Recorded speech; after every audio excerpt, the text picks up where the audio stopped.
Welcome to Classic Trials. If you're new here, my name is Alita.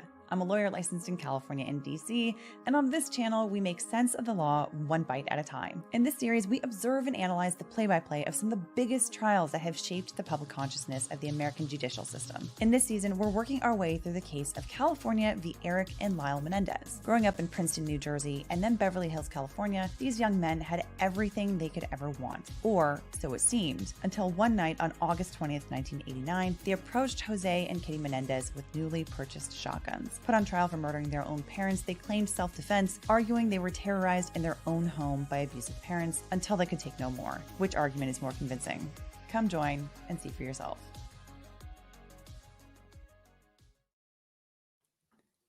All right. Happy Tuesday. I was about to say happy Monday because usually we do this on Monday. We've been calling it Menendez Mondays for that reason.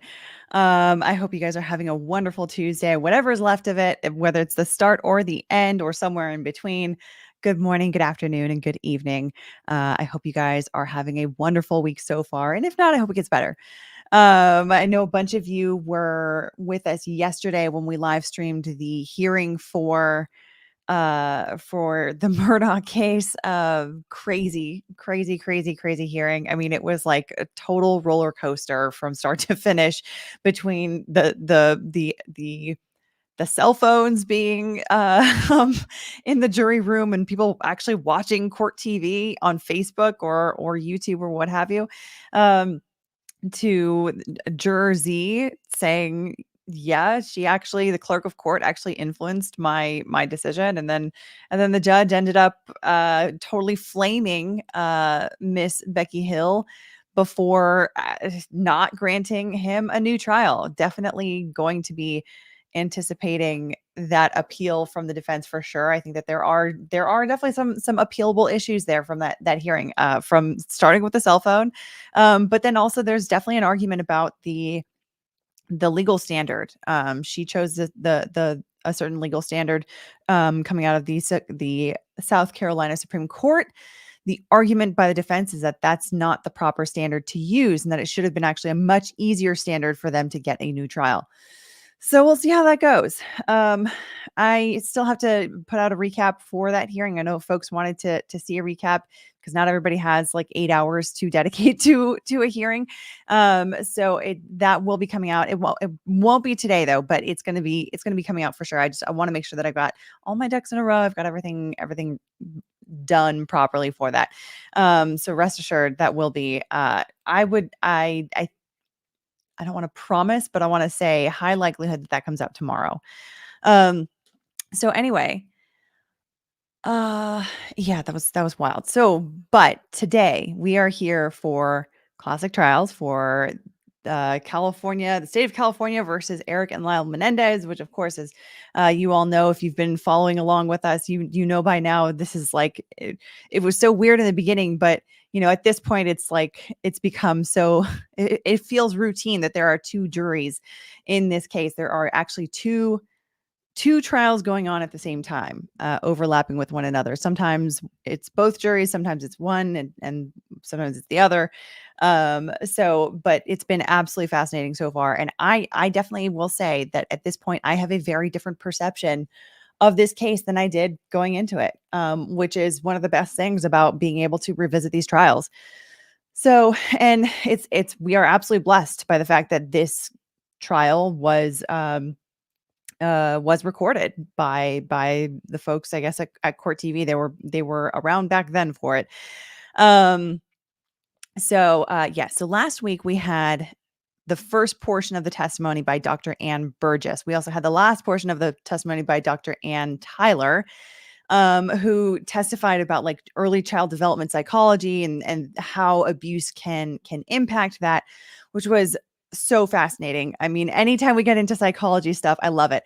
And the thing about Dr. Ann Burgess is, I mean, she is talking about how you can look at the various signs in a crime scene and they can tell you a bit about the crime. It can tell you a bit about the mindset of the person or the people that perpetrated the crime there. And so she was talking a lot about whether it was an organized crime scene or a disorganized crime scene.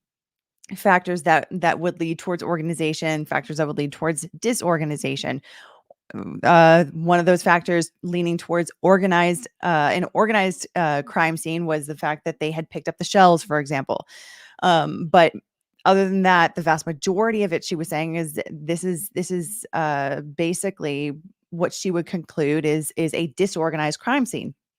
And so the defense, of course, is going to be pointing to that by to say, if this is a disorganized crime scene, how could this possibly be the perfect crime, right? How could this, the perfect crime that Dr. Oziel had said that they called it to him, right? This is what he says that they said.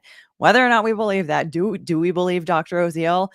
I don't believe really anything that he says at this point, because he's been totally, totally discredited, and we haven't even heard from Judalon Smith yet. So that's some spice to look forward to. But other than that, um, there's more to a lot of what Dr. Burgess is getting at, which is, not only that, this couldn't be the perfect crime, but also that, hi, hello, do you have something to say also? Or do you just want to cause chaos? You just want to cause chaos. Okay, come here. Cause chaos over here. um, but being one of the other points here is that, the oh gosh, I got distracted by the cat.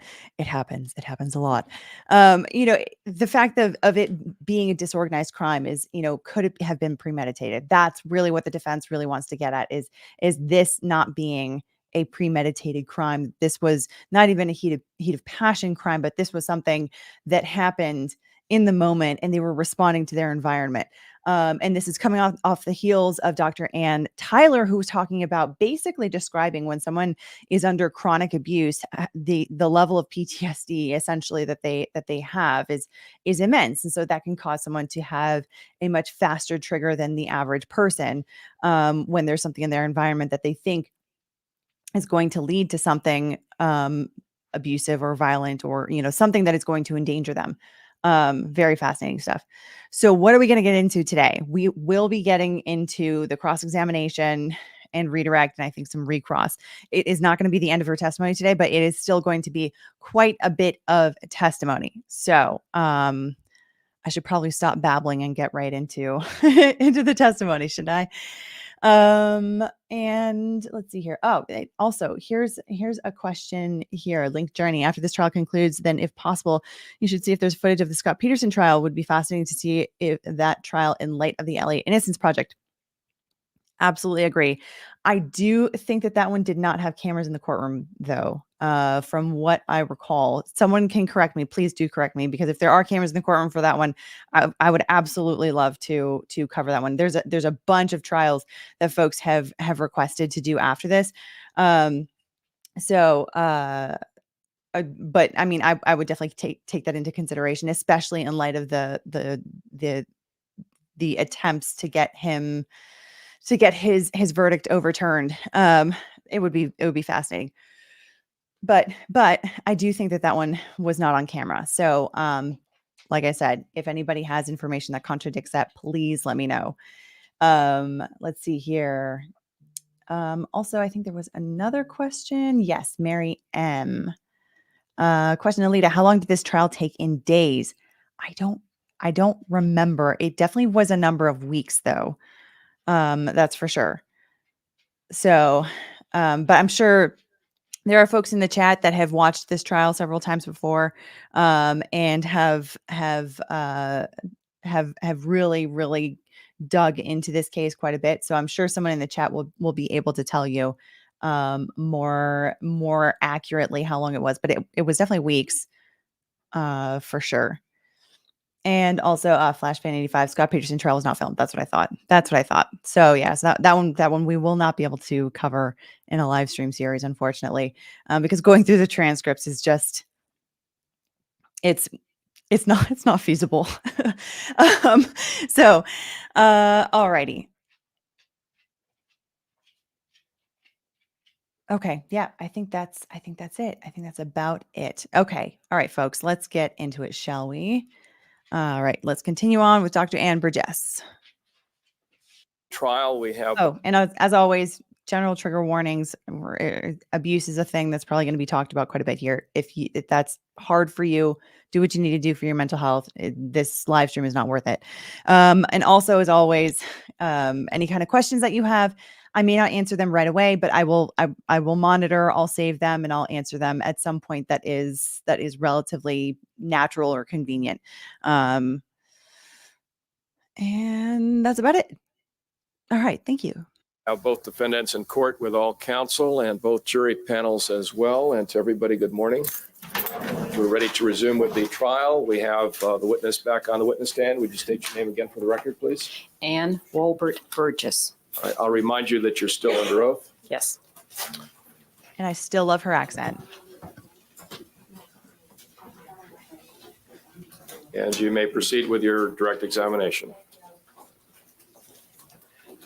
Dr. Burgess, last Friday you had started to discuss this model, if you will, this neurobiological model to explain the fear responses of traumatized persons. Yes. Now, before this, the research that led to the construction of this particular model, was there a substantial amount of research and literature on the observed behaviors with respect to fear of traumatized persons? Yes, there was. And was there in this research common patterns of how sexually molested children, abused children, war veterans, rape victims, accident victims, and other traumatized people dealt with fear? Yes, there was. And would you describe for the juries what that behavioral model was? Well, the behavioral model did describe the various symptoms that included the hyperarousal, the being on guard, the scanning of the environment, and also what's called the startle reflex, that traumatized persons would have a higher level of being startled. There were also other symptoms that were described in the behavioral literature that looked at what we call anxious symptoms, avoidance symptoms, and other kinds of symptoms. And under this behavioral model, was there efforts to understand such things as hypervigilance, which I think involves scanning the environment for cues? Yes. And the anxiety, the sort of across-the-board anxiety of battered and abused women, battered and abused children? Yes. And when you talk about avoidance, what kinds of behaviors were demonstrating avoidance? Avoidance behaviors would be considered some of withdrawing from activities, being depressed, all the way to even some suicide ideation, suicidal thoughts.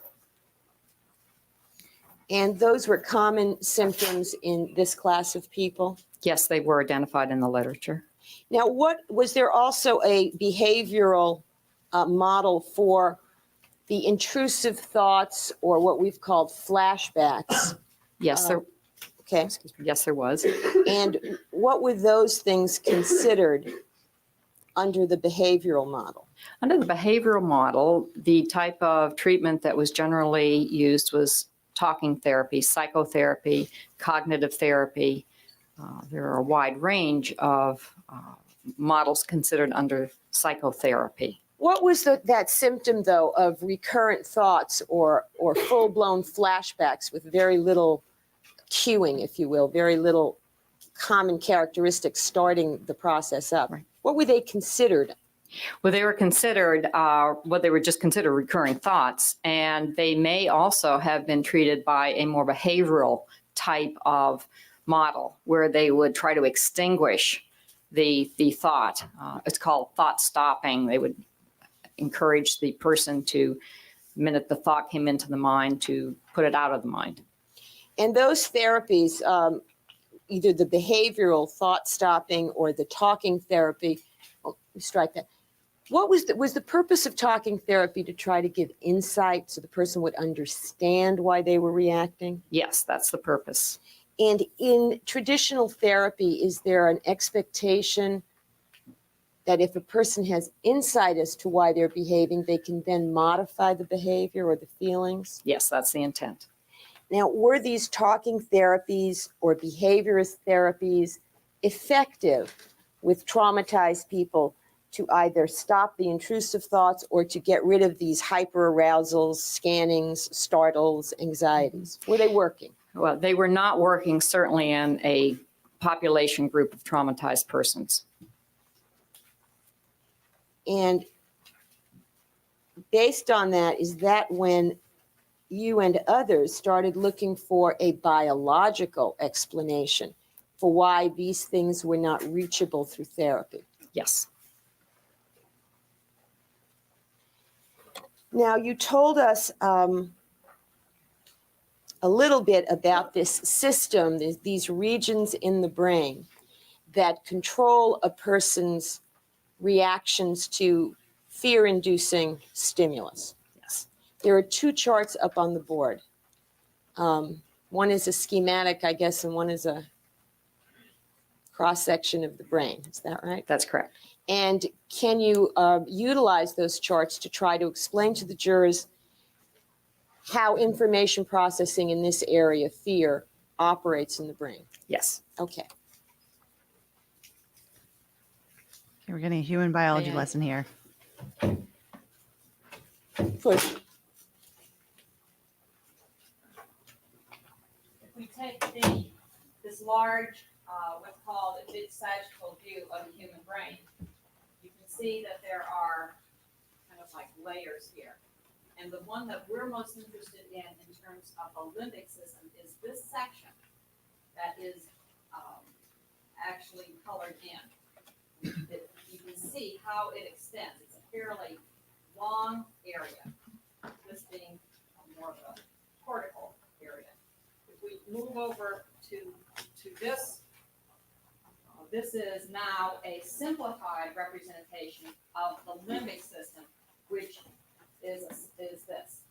We've now moved here, and what becomes very important in terms of the fear response are three areas within all of these structures. This is the hypothalamus, this is the hippocampus, and this is the amygdaloid complex. And this is very critical because this sits at the base of the brain, which is. Dr. Burgess, if you could move into the witness box or on the other side so that the jury. Yes, we have to remember we have the jury in the audience as well. Okay. Let's Very see up here. cumbersome, but. Okay, the three brain regions that are most important in the limbic system is this is the hippocampus, this is the hypothalamus, and the amygdaloid section, which is very important for, they contain a bundle of nerve cells, these neurons. This is very, very important regarding the fear component. Now, do we know through how fear information like the truck coming down the street, where that information goes in the brain? It would, this is the base of the brain, and this would be the amygdaloid section, which there's a lot of nerve cells there, neurons, and it would start at this particular point, but then it activates.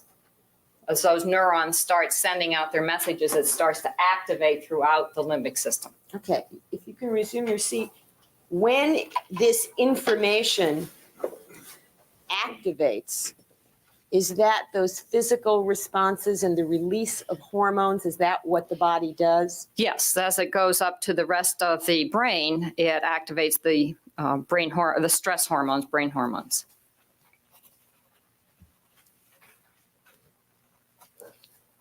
Now, that happens in everybody. Yes.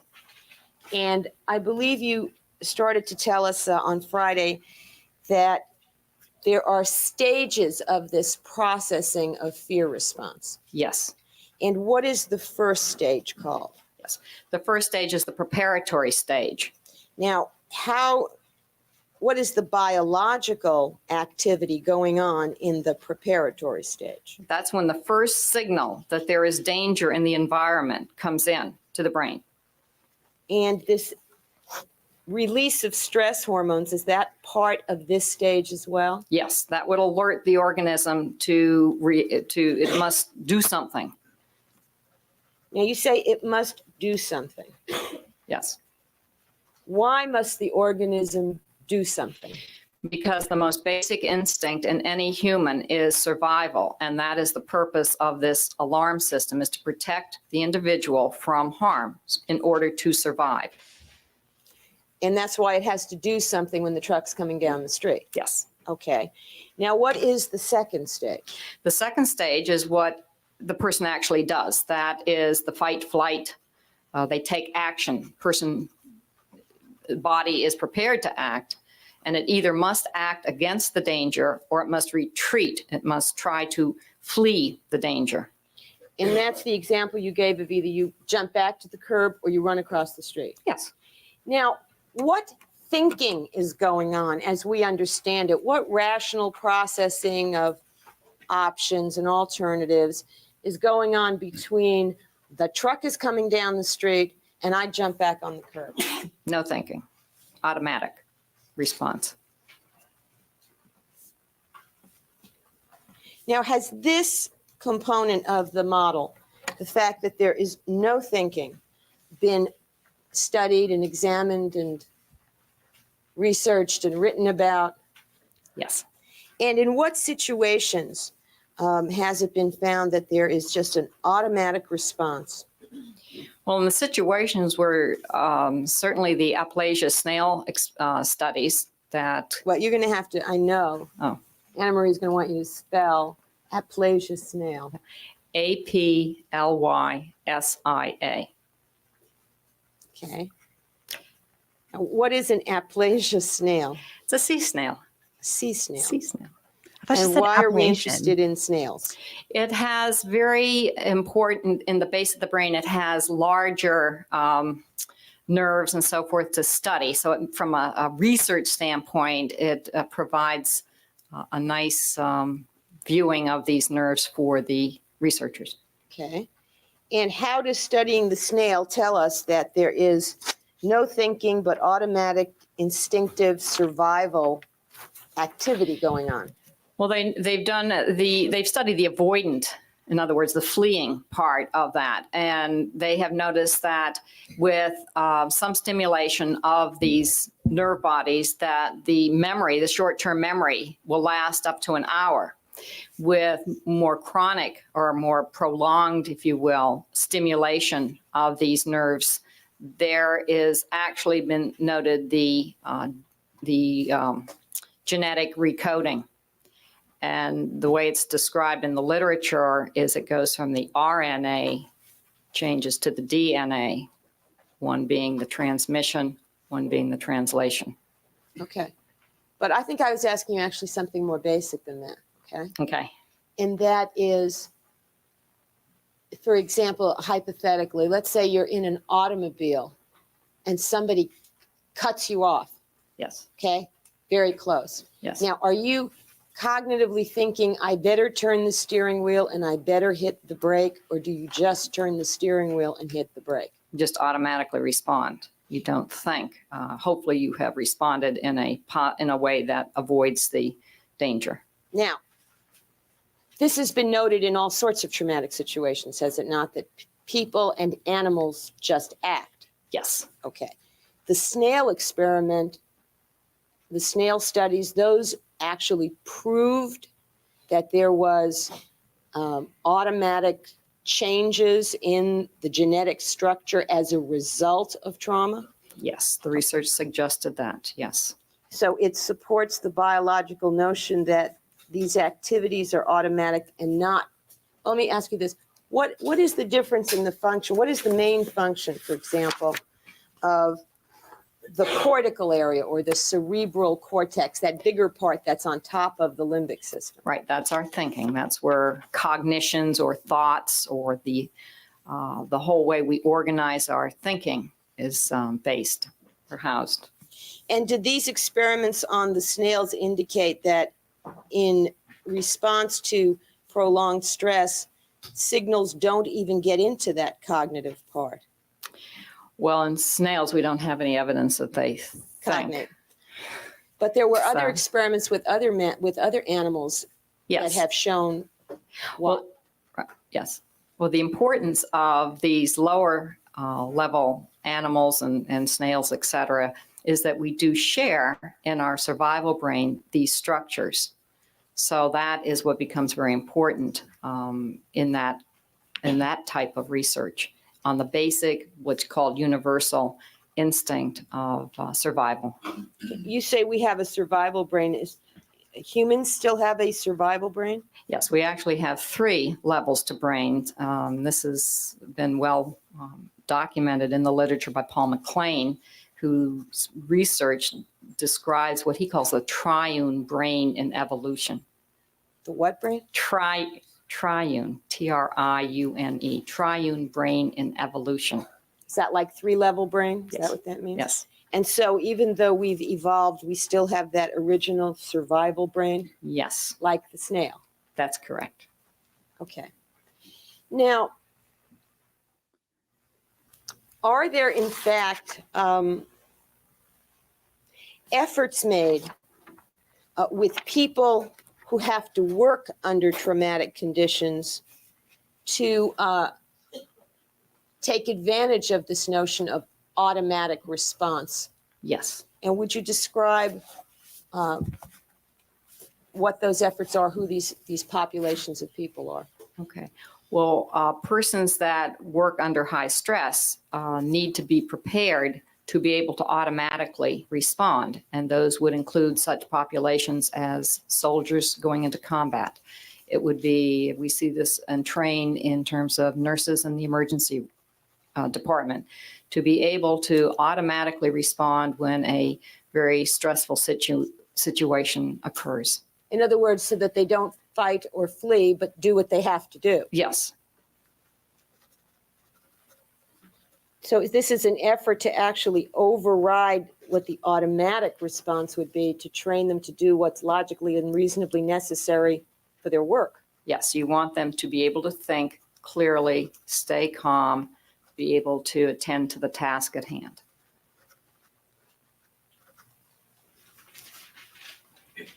And I take it that's not something that people who are in this fear response are able to do. That is correct.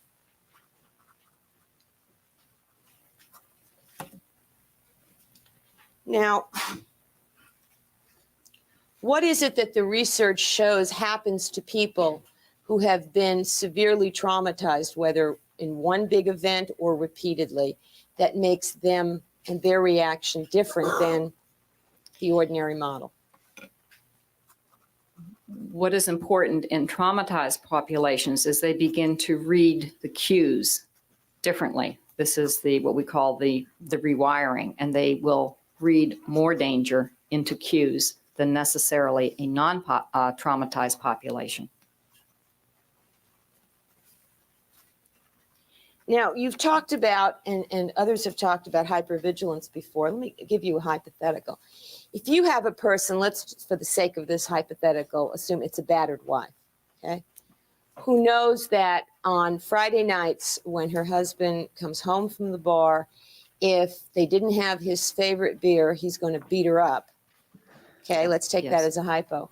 And the husband comes home with the bar and says they didn't have Miller. Okay. Yes. Hypothetically, she could start to experience a severe fear reaction because she has this special knowledge of what they didn't have Miller means. Yes. Now, if she then becomes very fearful, very frightened,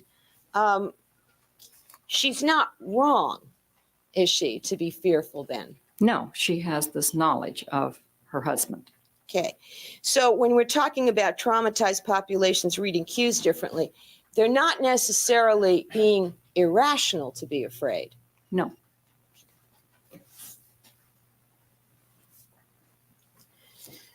Okay, but what has been learned now about what the brain does with people who have been, I guess, overly frightened or repeatedly frightened? Yes. Okay, what is it that we've learned is happening? Well, what we've learned is that they stay in a very high arousal state, that they are very anxious, maybe very frightened. They also have this ability to scan, are constantly scanning the environment to see if there's danger. And they also can be very startled very easily because of their reading of cues in the environment. And the research then into the brain structure has shown what? Well, the research has shown that as you increase and provide, especially chronic fear or continued fear, that this is the explanation for the recoding, the genetic recoding or the rewiring or whatever term. They are now going to react quite differently, and there is a neurobiological basis to what has been observed So behaviorally. they actually have different cells than they had before, or different contents to those cells that keep them on this level of anxiety and arousal? Well, the coding is different. It's the message that is sent. Our neurons send us messages, and that's what goes back and forth in the brain. So it sends higher level of arousal messages. Yes. And is there reason to believe that even the general anxiety state is because they're constantly sending a message, a fear message of some sort? Yes, they may keep the person at this very high level of anxiety.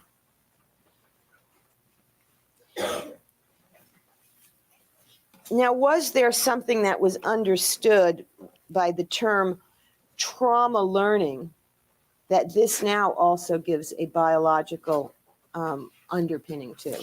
Yes, the term trauma learning is a term that's been coined actually by Dr. Carol Hartman in terms of this phenomenon, because all of this activity is in the service of learning in the brain. What is the brain learning through this activity? Well, as the brain experiences, it sends these messages. So that is one of the bases for learning. In other words, learning how to deal with fearful situations? Mm-hmm. Yes. From an evolutionary perspective, it makes sense. Now, is there also an understanding of what happens to traumatized people who can neither fight nor flee? Yes. And what are the circumstances where that occurs? Well, what happens when somebody is in such a situation, they go into this third phase, which is really the numbing phase, and they stay quite numb, if you will, to ongoing activity. Can you give us examples of populations or people who are in situations where they can neither fight nor flee? Yes, children certainly are a good example of populations because they don't have the equipment, if you will, to be able to fight or flee. Persons that are trapped in some type of like a hostage type of situation, they can't get out. Concentration camp persons, even natural disasters. I suppose you could have people that are unable to get out of a hurricane or something like that. Well, let's focus for the moment on children. Children in what kinds of situations have been, strike all that. The study of children in situations where they can't fight or flee, okay? Yes. Specifically, what circumstances have you researched and studied? I've studied children who have been abused, who have either been directly abused or have also witnessed abusing situations, violence within the home or examples such as that. For the moment, let's take as an example a child who's being sexually molested. Yes. Okay? Okay. Is that, generally speaking, a traumatic incident to a child? Yes. Yes, it is. And how does the fight-flight mechanism work or fail to work for children in that kind of traumatic situation? Generally, children are unable to extricate themselves or to get out of the situation, and they stay in it, both because for many reasons. Okay. With respect to the body, okay, You've indicated there's this preparatory stage, these hormones get released. Now you're supposed to take action. Yes, And you're talking about people who can't take action for whatever reason. that's right. So do the hormones just go away? Does some little message go off and say, oh, we can't take action, we'll all go home? No, What happens? the mind takes over. For example, in the flight part, one of the things that can happen is that the mind literally puts itself into another topic, and that's something that's called daydreaming, or technical term is dissociation. But they put their mind elsewhere so that they do not have to attend to what actually is occurring to them. And that they do that during the offensive acts themselves. Yes, they do. And does that make the stress hormones go away, or are they still pumping? No, the stress hormones are still pumping. Now, is there something that's been observed, therefore, with people who get trapped in situations where they can't fight or flee, based on the fact that the stress hormones keep pumping? Well, when those hormones keep pumping, they are influencing certainly the brain structure. So that is what's called the overriding component to the alarm system. What do you mean by an overriding component? When there is too much activity in the brain hormones and the person cannot extricate themselves from the situation, that is what generally moves the person into either the dissociation, the thinking of other things, or the numbing is in the service of survival. You said an overriding component. Is this also, I think you've referred to it before as overwhelming? Yes, overwhelming, yes.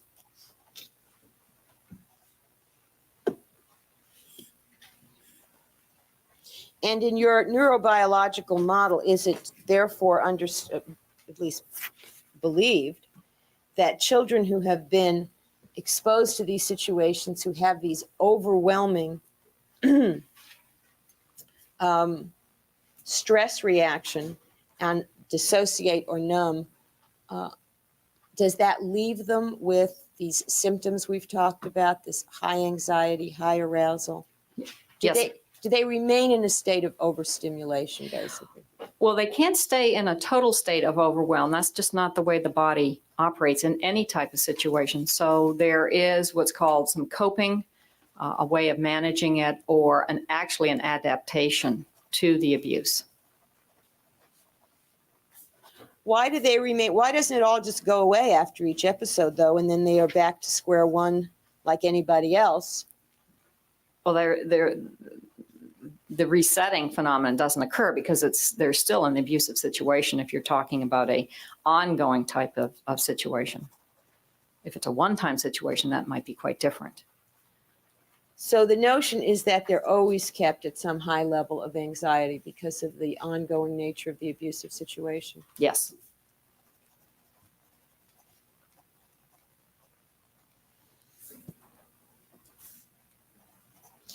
Now, we tend to think that people get used to bad things, okay? Yes. That if you're frightened a lot, you should get used to that and be less frightenable, if you will.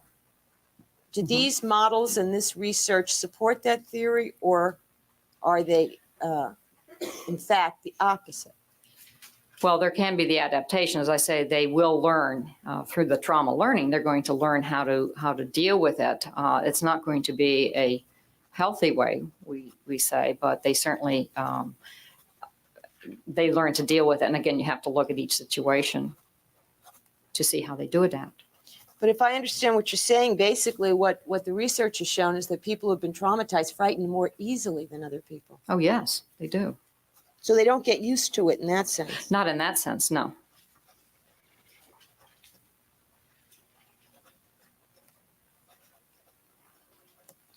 And the coping strategies that children come up with to deal with abuse, such as sexual abuse or other abuse, typically, what are they?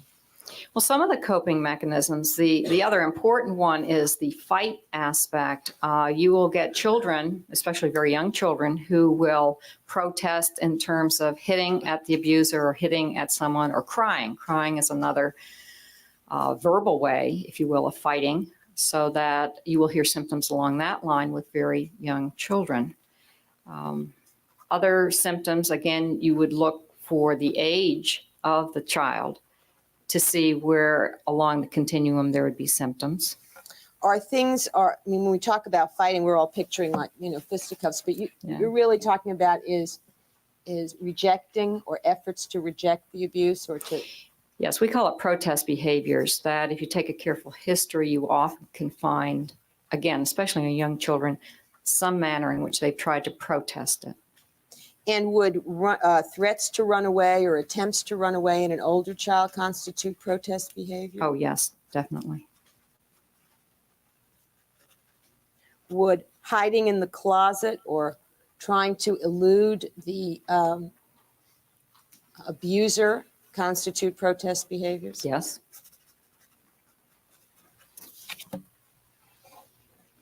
Now, I think that you said that this neurobiological model now accepts the notion that there is recoding of the brain on the basis of the exposure to trauma. Yes.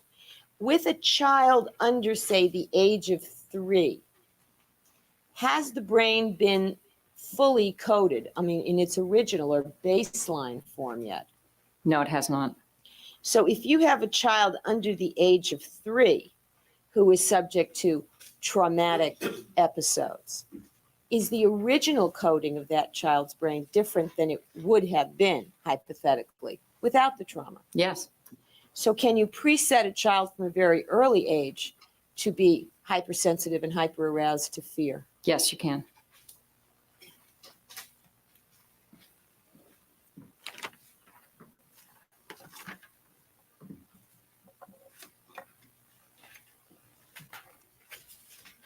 Now, turning back for a moment to how this whole system is activated during, say, an abusive episode on a child. Yes. This anxiety that this kind of behavior creates, how does this affect in the long term such a child? Well, it's going to affect various aspects of its development because that's going to be carried into each developmental stage. And what do you mean by that? Well, as children develop, there are tasks that must be mastered for them to be able to move on to the next task. I mean, that's generally the way one looks at child development. So when you have the anxiety, that is also going to influence those phases. Is there some notion that a child coping with this kind of trauma and stress from an early age can't get out of the past somehow? Yes, that's precisely one of the problems, is their mind continually goes back to the abusive situation. And how does that interfere with learning? And that's going to interfere with learning because the mind keeps going back and doesn't push on to present and future. Good mental health generally looks at people who can stay present and future oriented.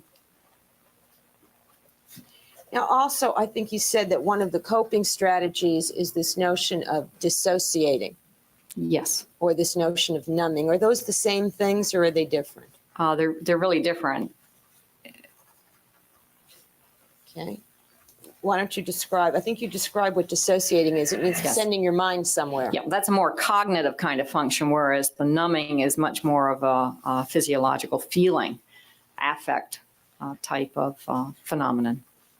So in a numbing coping response, the child just doesn't feel things physically, or does he not feel things emotionally also? Yeah, they really are separated from the thought. In other words, they're cut off. Sometimes it's described as somebody's cut off from their feelings.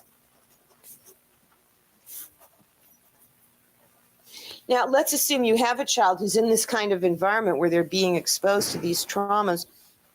Do they tend just to dissociate during trauma, or does it become a habit, if you will, of mind? Yeah, it really can become a habit of mind. And when you're examining, say, the background of a child, are you looking for evidence of this dissociating outside of the actual abuse incidents? Yes, I am. And what do you frequently find?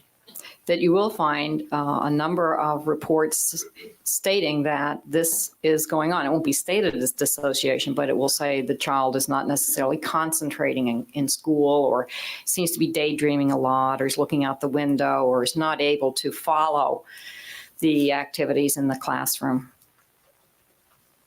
And that's what this looks like from the outside in a child dissociating. Yes, this is what another person would generally observe. Now, this other notion of numbing is, does the literature support the notion that abused children tend not to relate the incidents with a great deal of emotional affect? Yes, Is that related to this notion of numbing? yes. And would you explain that?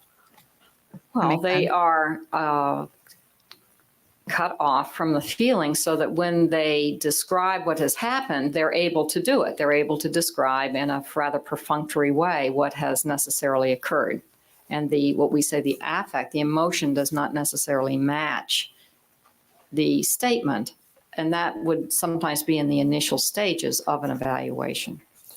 Now, and then ultimately, perhaps the children get back in touch and are able to be emotional and, Well, that's the purpose of treatment. okay.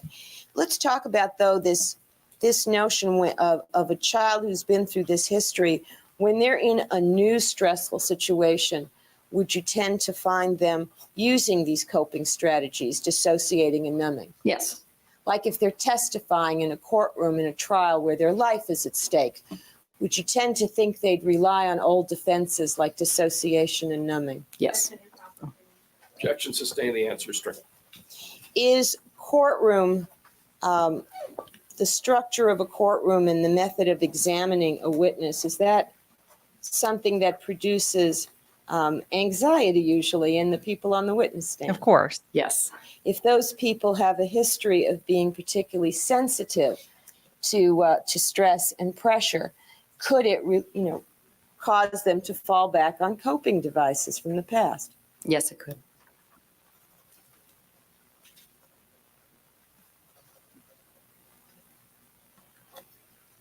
Now, one point, when you've talked about this brain recoding, which is an actual change in the genetic structure, Yes, the transmission of the message. can the brain ever be recoded back to normal? Do we know? Well, there are efforts now to begin to attend to this. Whether it gets back, I'm not sure that we have that research, but we do have efforts to influence through medication the brain chemistry.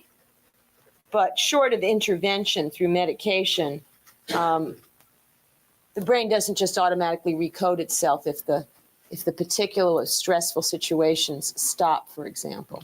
No, but if there's a reduction of the stressful situation, that's a major step forward. That's what you always try to do in any situation, is to eliminate the trauma. So these people may get better then. Yes.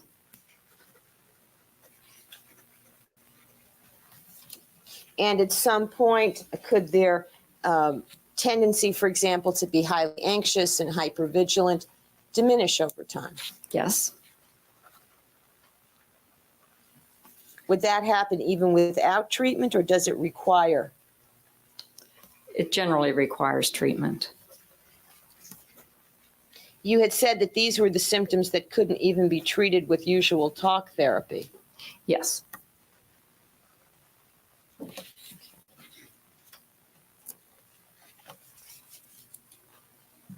Now, you said that there are some adaptions that abused people or traumatized people make so that they can survive in an ongoing way. Yes.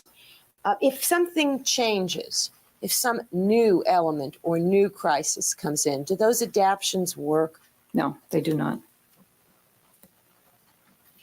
And then are these people likely to experience these really extreme fear reactions? Yes, they are.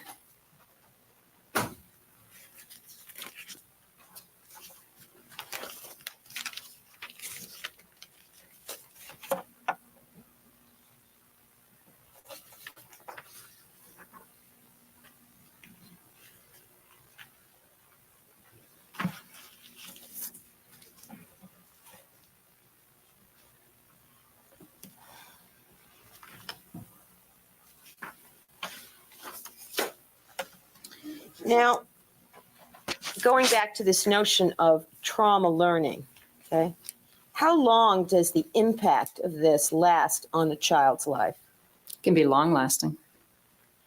Okay, what are some of the impacts that you can see in some of the behavioral or psychological impacts that you can see?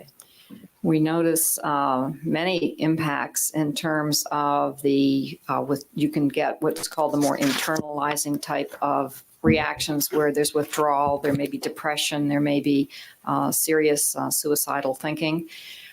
Then you can get what's called more of the externalizing symptoms where there is more of a showing of the distress in a behavioral way.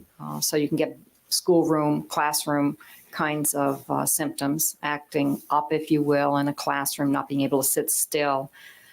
Things in which children's behavior becomes a problem. Okay. What effect does it have on the child's concept of self? It is very negative to the child's concept of self. It makes the child feel worthless, helpless. All of those types of negative feelings generally come into play. Now, this notion of helplessness, is this a notion that runs through examination of traumatized people of various types? Yes, it does. There's a term that's usually applied in battered women cases of learned helplessness. Does something similar occur to children? Yes, you can see a non-assertive. They're not in any way able to defend themselves. So you see a much more passive presentation with children. Now, apart from this sort of personality projection, does a child who's been in these situations repeatedly where they can't fight and they can't flee, do they approach problem solving the same way as a child who's been able to influence what happens to them, who has had some control? No, they don't. Okay, and can you explain the difference? Well, the problem solving skills, which are very important cognitive skills, if you will, and certainly all relate to the way information comes in, may well be severely influenced in terms of they just haven't learned them. They've been focusing on other kinds of things so that they may perceive a situation differently. They have not had the experience that other non-traumatized children have. You understand that in the theoretical framework of, I want to go back for a moment to the battered wife, when the question is posed, why don't battered wives just walk out the door? The theoretical answer is learned helplessness. Mm-hmm. Are there more than just that reason as to why children don't just walk out the door? Well, children, yes, there are more reasons why children don't. They may have no place to go. They may have no safety aspect. They certainly may be small that they can't, and they also are very connected with their parents. There are a lot of mitigating factors that a child still believes that the parent is the most important person, and they feel very much connected with the parent. But I wonder if I mean, I'm sure Leslie's going to ask a little bit more in a clarifying way of like, well, what about when those children grow up, right? Like, what about when they get a little bit older? Is there still that dependence? That's still that connection? So really quick though, Madhuri Bhagwat, I'm so sorry if I mispronounced your name. Thanks so much for the super chat. And I think this you meant to include with it, this comment. Hey, Alita, following your channel since Depp heard Kyle Rittenhouse trials. I have been binge watching your Menendez coverage, just caught up. I'm now obsessed with the brother story. Thanks. Yes. Thank you so much. Thank you for binging it with us. And now you're all caught up. Fantastic. So I hope you can join us each week. That's wonderful. I'm glad you've been enjoying it. And thank you so much for the super chat. Let me also get, there are no questions yet. Okay. So I thought maybe I had saved some questions, but so far, no. Okay. Let's get back to the testimony. This has been so fascinating. this helplessness learning, if you will, or this learning to be helpless, something that continues into adolescence and even young adulthood. in abused children. Yes, if it's not There we go. interrupted, yes. And for those children, even if they're old enough theoretically to walk out the door, does helplessness play a role? Yes. And what role does it play? It keeps them tied into the situation. They don't see their options.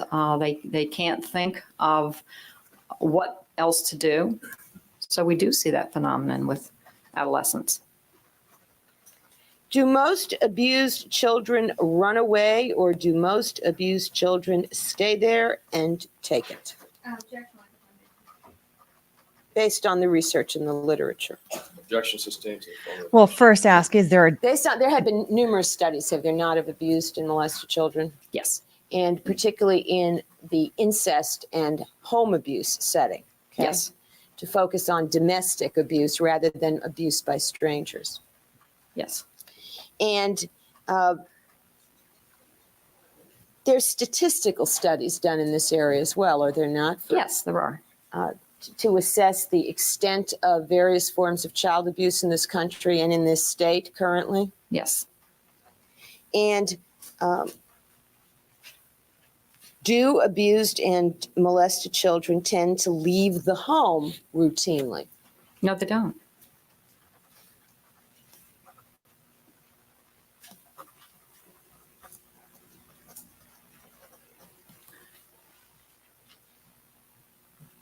Now,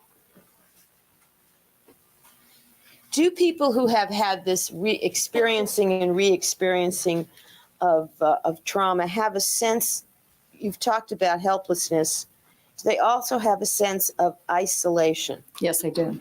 And what causes that?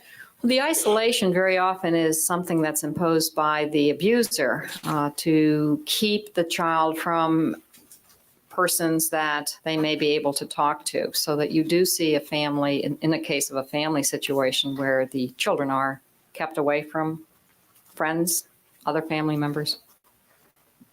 Now, when you say kept away, do you have to be totally locked off for, permanently to have a sense of being isolated from other people? No, it can be from the way that it's stated in the family, the rules of the family, so to speak. Do children who have experienced trauma learning, in the sense that they have been frightened by an abuser in the family, tend to be easier to control by way of rule setting? Yes, they do.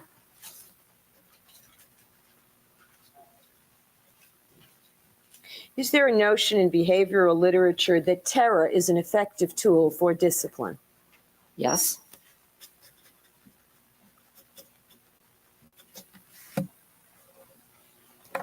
And I think you've already indicated that abused children, particularly sexually molested children, tend to be compliant and passive. Objection, Councilman. Rephrase the question. Yes, I think you've indicated that sexually abused children, for there to be long-term abuse, tend to be passive and compliant. Yes. Is that because they like it? No, it is not. Do they like it? No, they do not.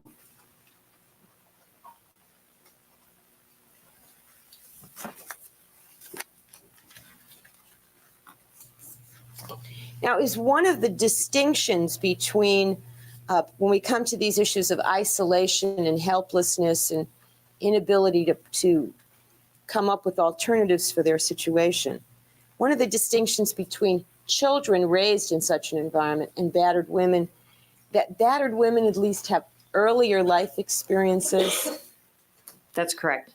in which they could have problem solved or had responsibility for themselves? Yes. Overruled, the answer will stand.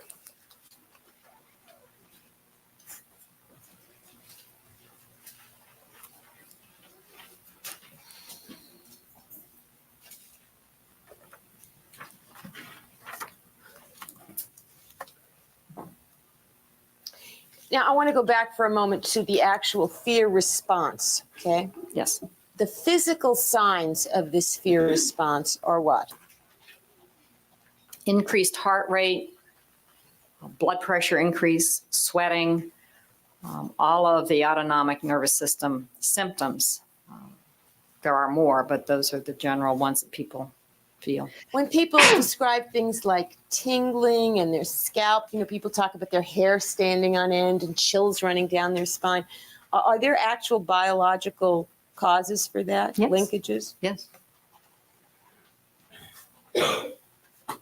And when a person who has this, you talked about the kindling or rekindling effect on Friday. Yes, I do. Would you describe to us what that is? Well, the kindling effect is where in a traumatized person, they have a certain level of the fear so that when the new they perceive in their environment a new cue, it takes much less for that to flare up, if you will, so that it really explains that higher level of fear response than in non-traumatized persons.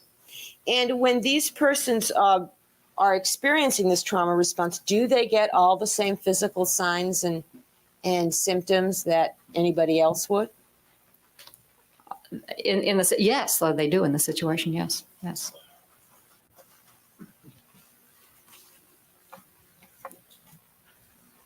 Now, is there research that indicates that one of the side effects of this alteration in the neurobiological structure is a change in the serotonin levels that the body produces? Yes. What is serotonin? Well, serotonin is an important brain hormone that modulates and regulates and keeps at this even keel, if you will, so that the neurons can transmit back and forth. So it's a very important chemical part of the brain. And is it believed that people who have undergone these genetic changes due to exposure to trauma have a lower serotonin level than non-traumatized populations? Yes, they have a lower level. And you talked about medication as an intervention. Is this one of the areas where they're seeking now to medicate to raise the serotonin level? Oh, yes, they do. You actually can raise the serotonin level by prescribing certain medicines. Which medicines are effective in doing that? There are several by trade name. Prozac is one, Zoloft is one, Wellbutrin is another, I believe. And are these then the kinds of medications that are now being prescribed for traumatized people to help overcome what this genetic remapping may have done? Yeah. Well, it's done also for depression and suicidality as well as the traumatized. I mean, there are other populations Right. that benefit from that. Oh, I know. I think we've all heard about Prozac, but Yes. All right, we have a juror needs a break, so we'll take a recess and we'll resume in 15 minutes. Don't discuss the matter with anyone. Don't form. And this, All right. particular So this is going to be, we're going to skip over this part here. Where is, hang on. Oh, sorry, cat. Got the timestamps here. Okay.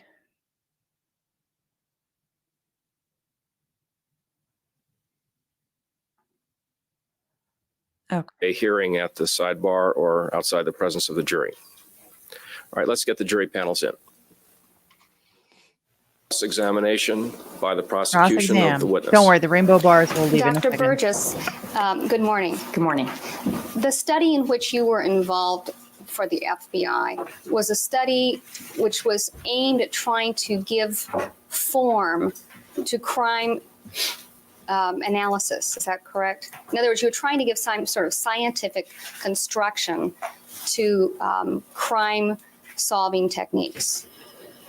It was actually to describe the crime scene analysis process as enacted by law enforcement. But it wasn't just crime scene that you were working on. It was also in helping local law enforcement agencies in detection. In other words, suggestions for search warrants, looking into the victims and how the victims related to the defendants and things like that. Okay, that's the actual manual that was published, yes. Okay, and I have here a book, I'm going to hold it up. Is this in fact the manual that was published as a result of the study that you took part in? Yes, it is. Okay, for the record, this is a book called Crime Classification Manual, a standard system for investigating and classifying violent crimes. perhaps we should mark it. Well, it's not mine, and I'm not going to offer it into All right, evidence. there's no need at this point to do so. Now, Dr. Burgess, in this trial, you have testified not only to crime scene analysis, but you've also testified to types of homicides, correct? Yes, I have. And you indicated that there were approximately, or is it precisely 32 types of homicides? Approximately. Okay. And these types of homicides, that the 32, the number that was come up with, is that part of the study that is contained within this manual? Correct. Now, I believe that the manual indicates that there are 4 basic types of homicides, with each one containing subtypes. Is that correct? That's correct. The first would be called criminal enterprise homicide, which appears from the manual to be a homicide for some sort of material gain. Would that be correct? That is correct. The second kind of larger group of homicide would be a personal cause homicide, which is a killing resulting from emotional conflict. Would that be correct? Well, it's specific to the person. When it's said personal cause, there would be something specific to the person. All right, and one person versus a group of people. Correct. Okay. The next time is the next kind of the 4 would be the sexual homicide, correct? That is correct. And those are the kinds of homicides that are traditionally associated with serial killers. Yes. Traditionally. Yes. And the last type of the 4 major groups would be group cause homicide, which is where groups of people for non-financial reasons commit homicides to further or achieve their goals. Yes, that's correct. So in this particular case, I believe that you classified this particular crime as a personal cause homicide because you classified it as a domestic homicide. Yes, as the preliminary classification from crime scene. Yes. All right. Now, when you talk about preliminary classification from crime scene, there are several factors that go into an investigation aside from just looking at the crime scene, correct? As one gets into the investigation, that's correct. Okay. Normally, an investigator is first confronted with a crime scene, which is why the investigator got called. That's correct. Okay. And then from crime scene, other avenues of investigation are pursued, correct? That is correct. Okay. For instance, finding out about possible suspects, correct? Well, that's the whole goal, is to identify the suspects. Okay. But one of the ways to do that is to look at the victim, correct? Yes, that's true. And look at people who might have a motive to kill the victim. Yes. All right. So crime scene classification is just one part of investigation. Yes. It's the starting point, It's a starting point. aside from the investigator's experience and things like that, correct? Yes. Okay. Now, when you participated in this study and ultimately caused this book to be published, the point of it was to aid investigators in solving crime. Yes. Okay. And it was not to aid criminals in committing better crimes. No. Okay. Now, the information which you've given to these 2 juries about these different classifications and crime scenes which are disorganized and organized, is that information which you have ever lectured on to groups of criminals to help them improve their skills? What? No. Okay. Not So knowingly. not knowingly, right? Okay. So you have no way of knowing if the average criminal is familiar with the years of research that you did in order to come to these classifications. No, I do not. Okay. Right. What is she getting at? Is she trying to imply that Erik and Lyle read her work before doing the deed and were like, "Ooh, let's set this up extra perfectly so that we can get away with this, so that we can fool Dr. Burgess and bring her on as an expert witness in our trial." Where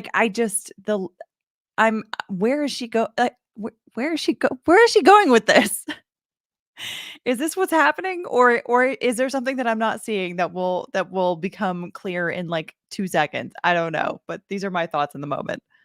And in fact, in this case, you have no way of knowing if these particular defendants were familiar with the classifications and the other studies that you did as part of this study for the FBI. Well, it wasn't published back in '89. This is a recent publication. All right. And Well, that's a good answer, but literally, she went there. She went there. She went there. Okay, cool. All right. Okay, cool. prior to that time, was there any other published form in which someone could get a hold of these classifications so as to better commit a crime? Not to my knowledge. Now, when someone talks about I just okay, so the police might benefit, maybe would benefit from it. But have you ever considered that maybe the perpetrators of crimes would be just as interested in reading your literature as, police departments around the world? Like, I'm sorry, what? It's such a strange thing to say. About a perfect crime. What in your mind is perfect The about a perfect crime? perfect crime? I have no idea. All right, well, she's answered the question similarly. Okay. All right. Is, The answer will stand. is lack of detection or lack of apprehension a goal of many crimes? Yes. Does that make it And- perfect? Well, I'm going to object to the question as being compound, lack of detection, lack of apprehension. Objection sustained. The answer is stricken. Is lack of detection the goal of many crimes? Again, it may be. It may be. One of the things that you spoke of in putting together the statistics or the analysis of what a disorganized crime scene was a correlation between the disorganization and I think you said the speed of apprehension. Yes, that's Okay. one factor. Could you explain to us how that works? In other words, you look at crime scenes and then you figure out how fast the person got caught and you decide that crime scene must have been disorganized? No, the original study that looked at these two factors had serial offenders. In other words, they had committed many, many offenses. And so we were able to enter into the computer a lot of variables related to that. And one of the other factors was that they had been divided into organized and disorganized offenders. And then you look for correlation. And one of the factors that did sift out was that with disorganization, more likely than not, you're going to get faster apprehension. And in fact, apprehension right at the crime scene. That's interesting. Also, Nico Kiski, I bet Alito's a pro at predicting where the weird plots of crappy movies are headed. Yes. It's something that sometimes very often actually frustrates Mr. Bites. For a while, he was amused enough by it that he would take it as a challenge to try to predict something before I did. And every once in a while he does manage to do it, but usually I'm just talking over a TV show or a movie with my stream of consciousness and blurting out where I think it's going to go, and it tends to be right, and then he gets mad. I mean, it's all in good fun, but yes, I sometimes frustrate other people with that tendency. All right, because disorganization leaves clues. Correct. Okay. Now, you spoke about the study dealt with serial offenders. Is that correct? That's correct. Are those people who were specialists in a particular crime, like burglars or rapists or killers? No, they had all been convicted for murder. All right, so the serial offenders that were part of the study were all murderers. That is correct. And had they committed more than one murder? Yes, they had. Most of them, not the majority. I think 30 out of the 43, 37 had 3 or more. So the remainder had less than 3. All right, and are we talking about 3 people being killed at once or 3 people being killed in 3 separate incidences? Separate incidents. All right. Now, would you agree that as one does an activity, one becomes better at that activity normally? And I'm going to object to false speculation. Yeah, it's a little vague. Do you understand my question?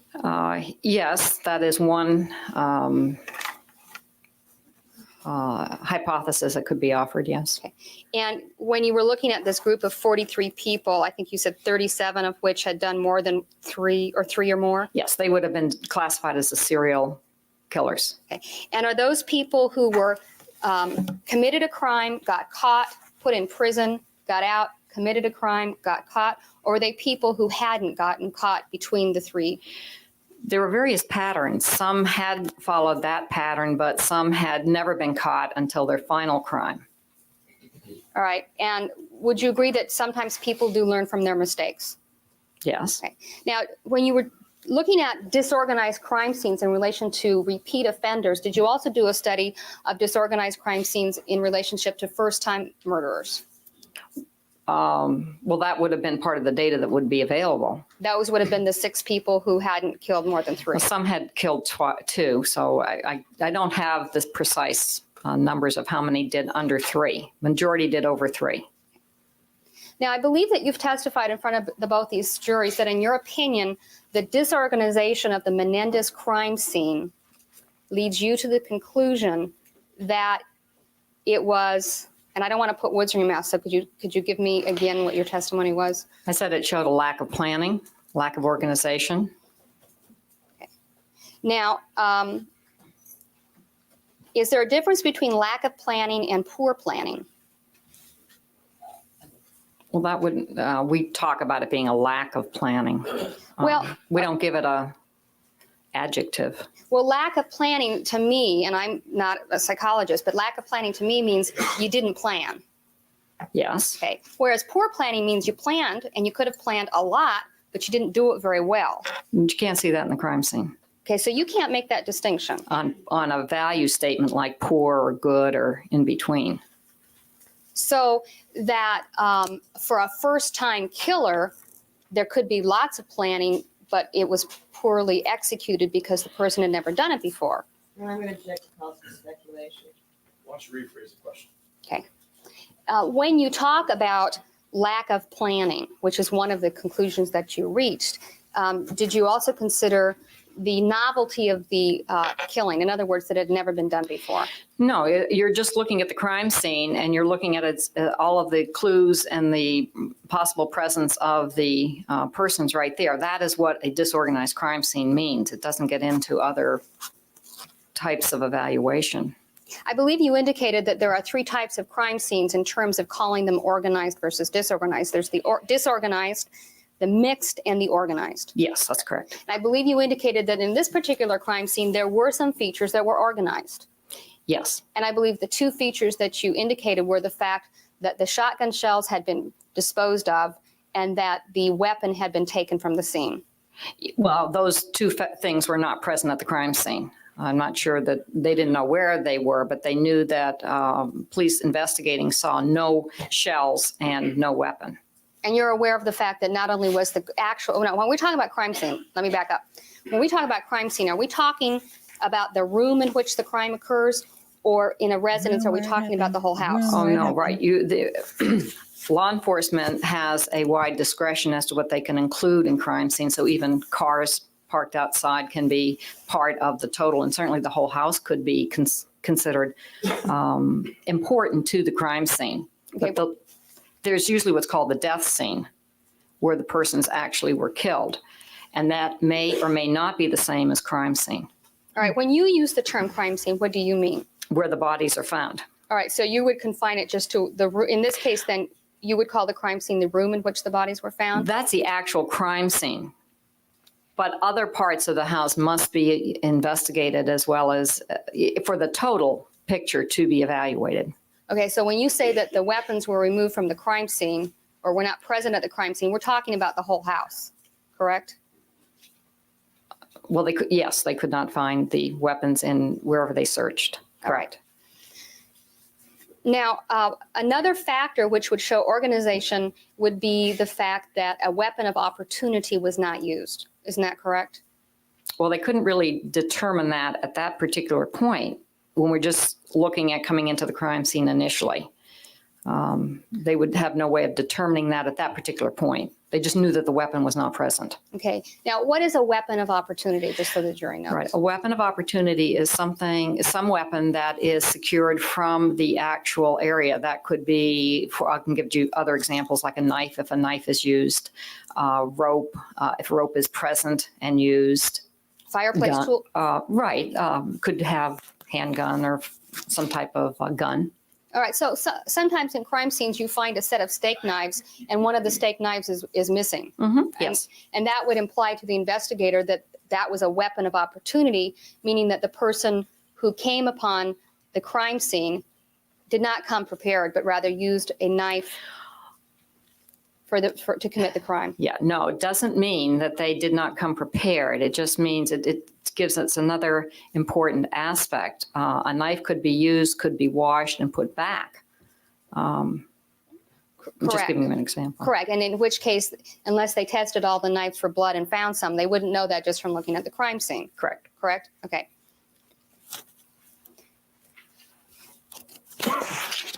I believe you indicated that some of the disorganized portions of this particular crime scene, and I think you gave 6 different examples, 6 factors that you considered in evaluating whether it was disorganized or organized. Okay, yes. All right, and I want to go over those with you now. Okay. I think one of the things you indicated that made it, in your opinion, disorganized was the location of the crime, Correct. correct? And that was inside of a home in a residential neighborhood. Yes. Okay. And why was it that in this particular case you found that to be disorganized on the part of the perpetrators? In terms of possible detection, also you have to take into fact the type of weapon, that it was a loud weapon, it was a multiple weapon, and it was a hot August day when possibly windows were open. In fact, windows were shot, so that the likelihood of noise in this area and detection was highly likely. So that if one were to commit a shotgun killing of 2 people, one would want to do it in a place where one couldn't be heard. Is that correct? That would be one consideration, yes. And so someplace like the desert would be a good place. Yes. Okay. Now, aren't there problems, though, associated with transporting victims in order to get them to a place of isolation for the perpetrator? Not in perpetrators we've studied. Well, but if the person gets caught during the transportation, in other words, if the police stop the car, which sometimes happens when people are being kidnapped. Your Honor, Correct. I'm going to object to this. I think that this is calling for speculation. Well, the nature of the question does go far afield, so perhaps should be a little more specific here. In order to make this particular crime look like a organized crime or a murder for hire, where should it have occurred, in your opinion, to make it more organized? Very often it can be done at an off location. I'm thinking of some of the examples that are cited where there are a few people around, or it's done very quickly. It's done from an area like a sniper type shooting. It can still be in a public place, but the person is not necessarily detected because of the distance between the victim and the shooter. All right, for instance, President Kennedy was shot in public That's correct. by someone who evidently had a good aim, That's correct. not using a shotgun. That's correct. But in terms of killing two people, in order to get 2 people, you would have to have a location where both of them were there at the same time, correct? Yes. And you would have to have a location where it would make sense that they would be in order to explain why they were there, correct? Yes. It would be non-suspicious for these people to be in this particular location. That's correct? one. Yes, that's one Because possibility. otherwise the crime scene would cause the investigators to become suspicious. Why are these people in the middle of the desert in Lancaster where no one would hear? Your Honor, I'm going to Correct. object to this as argumentative. Rephrase the question. So one of the things you consider is the location of the crime, and because this was in a home, you found that to be disorganized. Well, the location and the weapon, those two are very important to look at together. The choice of weapon is really what also adds to the possibility of someone hearing and someone calling police. All right, so this had been perhaps a knifing where there is minimal noise. Then the location of the crime would not be problematic in terms of disorganization. That certainly would reduce the likelihood of detection, yes. If one wanted to make a double homicide look like an organized crime, killing or a murder for hire, okay, would strangulation be a method that would achieve that end? Objection, Your Honor, argumentative, calling for speculation. Strangulation is generally not used in criminal enterprise killings. So I would not say that strangulation is generally, it's usually weapon. To your knowledge, are shotguns used in murders for hire? Or Well, any weapon can be used for murder for hire. It's not, it's just that, I'm going to say that they're not. They certainly may be. But again, you have to look at the location and where they are and whether there's the opportunity for noise and people seeing people come and go, things like that. it would also depend on the perpetrator's idea of what an organized crime, killing, or a murder for hire looks like, Maybe they watched BBC. correct? In other words, different people would have different views of what an organized crime or a murder for hire, how it occurs, correct? Well, there's Calls for speculation, but different people's views on it. Well, there certainly are enough of those types of crimes that are committed that are in the public media. So, I mean, it's not like it's a surprise Well, there's how to do it. But there's also a great deal of license taken by Hollywood in describing murders for hire and organized crime killings as well, which could contribute to one's idea of what they look like. Objection argumentative. Yeah, I wasn't thinking of that. Oh, sorry. Now, what you're saying about the choice as being disorganized, therefore lack of planning, okay? Yes. Couldn't have been just poor planning. In other words, just not well thought out.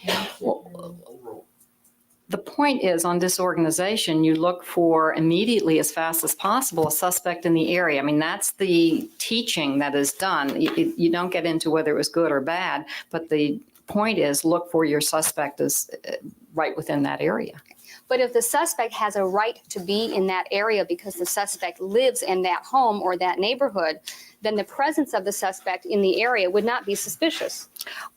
Oh, not necessarily so. That's the purpose of classifying crimes, that domestic type of situations are unfortunately quite frequent. Yes, but the fact that someone is risking detection in their own home, them being in their own home can be explained because they live there, correct? Well, it can be explained that way, yes. Okay. For instance, if my husband comes in the house and kills me and is there when the police come, versus a total stranger coming in the house and killing me and is there when the police come, there might be a difference in terms of the perceptions of the police, correct? If they have knowledge of both persons, yes. All right. So a stranger being in your home is a lot more suspicious than someone who has a right to be in your home. Well, not for police. They're supposed to keep a high index of suspicion for everybody. But being present at the scene of a crime, especially when you live at the scene of the crime, is not criminal, correct? Oh, it's not criminal, no, not at all. Now, I believe you indicated that in conjunction with the location of the crime being disorganized, that the choice of the weapon was, in this particular case, a poor choice, correct? Or shows lack of planning. All right. Did you consider availability, in this particular case, did you consider availability of weapons in Yes. determining that this was, in fact, lack of planning? Well, there were weapons in the house. That Correct. would have been a weapon of opportunity if you want to identify it that way. All right. And so a weapon of opportunity then is a weapon where someone perhaps makes the decision to kill after an event has occurred, which triggers their desire to kill. Objection, I call for speculation. Well, no, not necessarily. They can take a weapon of opportunity as a way to avoid detection. Might be one, we were just talking about the knife. Did you find any significance in the fact in this crime scene that the rifles were not used? Yes. And what significance did you attach to that? Well, they could have planned to use those weapons if there was a plan. Well, that could have been their choice. But if the plan was to make it look like an organized crime or a murder for hire killing, then using the householder's weapons would be inconsistent with that particular theory, wouldn't it? Objection, argumentative, and lack of foundation. No, I wouldn't say that. Well, wouldn't it be rather suspicious that an organized crime or a hitman would arrive at a scene and then arm himself with a weapon he's unfamiliar with after he already got there? I can't speculate on that. I can just say that when one goes to a crime scene, you look at the initial pattern. And in this crime scene, it was disorganized. And generally speaking, organized criminal enterprise does not show a disorganized crime scene. All right, but the factors, the disorganization and the main things in this particular case was the noise made by the shotguns. Correct? And I think the other main thing would be the number of shots fired. Correct. Okay. Are there, And type of ammunition. okay, now why is the type of ammunition important here? Because that doesn't show planning. It is more logical that there would be all the same type of ammunition. All right, so you're talking about the fact that both birdshot and buckshot were used? Yes, correct.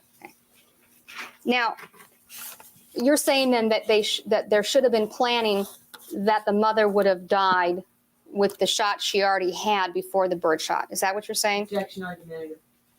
Sustained, rephrase the question. Dr. Burgess, the fact that there were two different types of ammunition could just as easily be explained by unexpected circumstances which occurred after the crime started, correct? No, you wouldn't read that into the crime scene when you come in at initial observation. You don't have that. First of all, that's forensic material.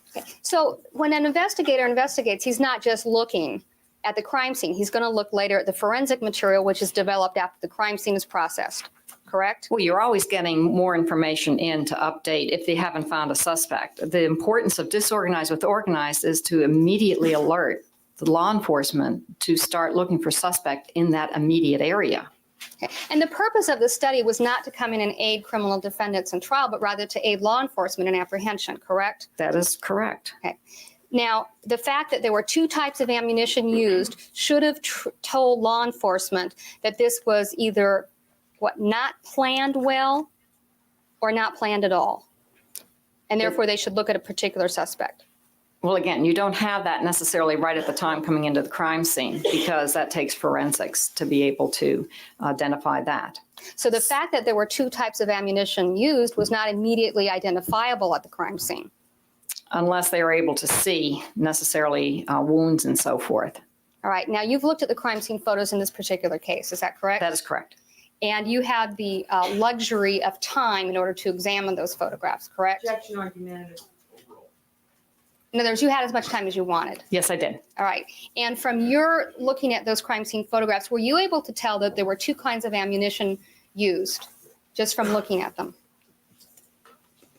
Well, I also looked at forensics, but I could not tell just from the photographs. Okay. So in terms of an investigator arriving at the scene, trying to conduct an investigation, it was not readily apparent that this was disorganized because of two types of ammunition used, correct? No, but it quickly would add to that once they got forensics in.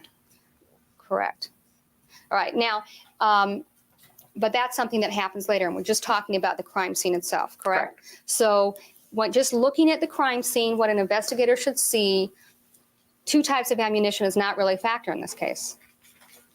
Well, initially, at the very first walk-in. Correct. All right. Now, let's talk about the location.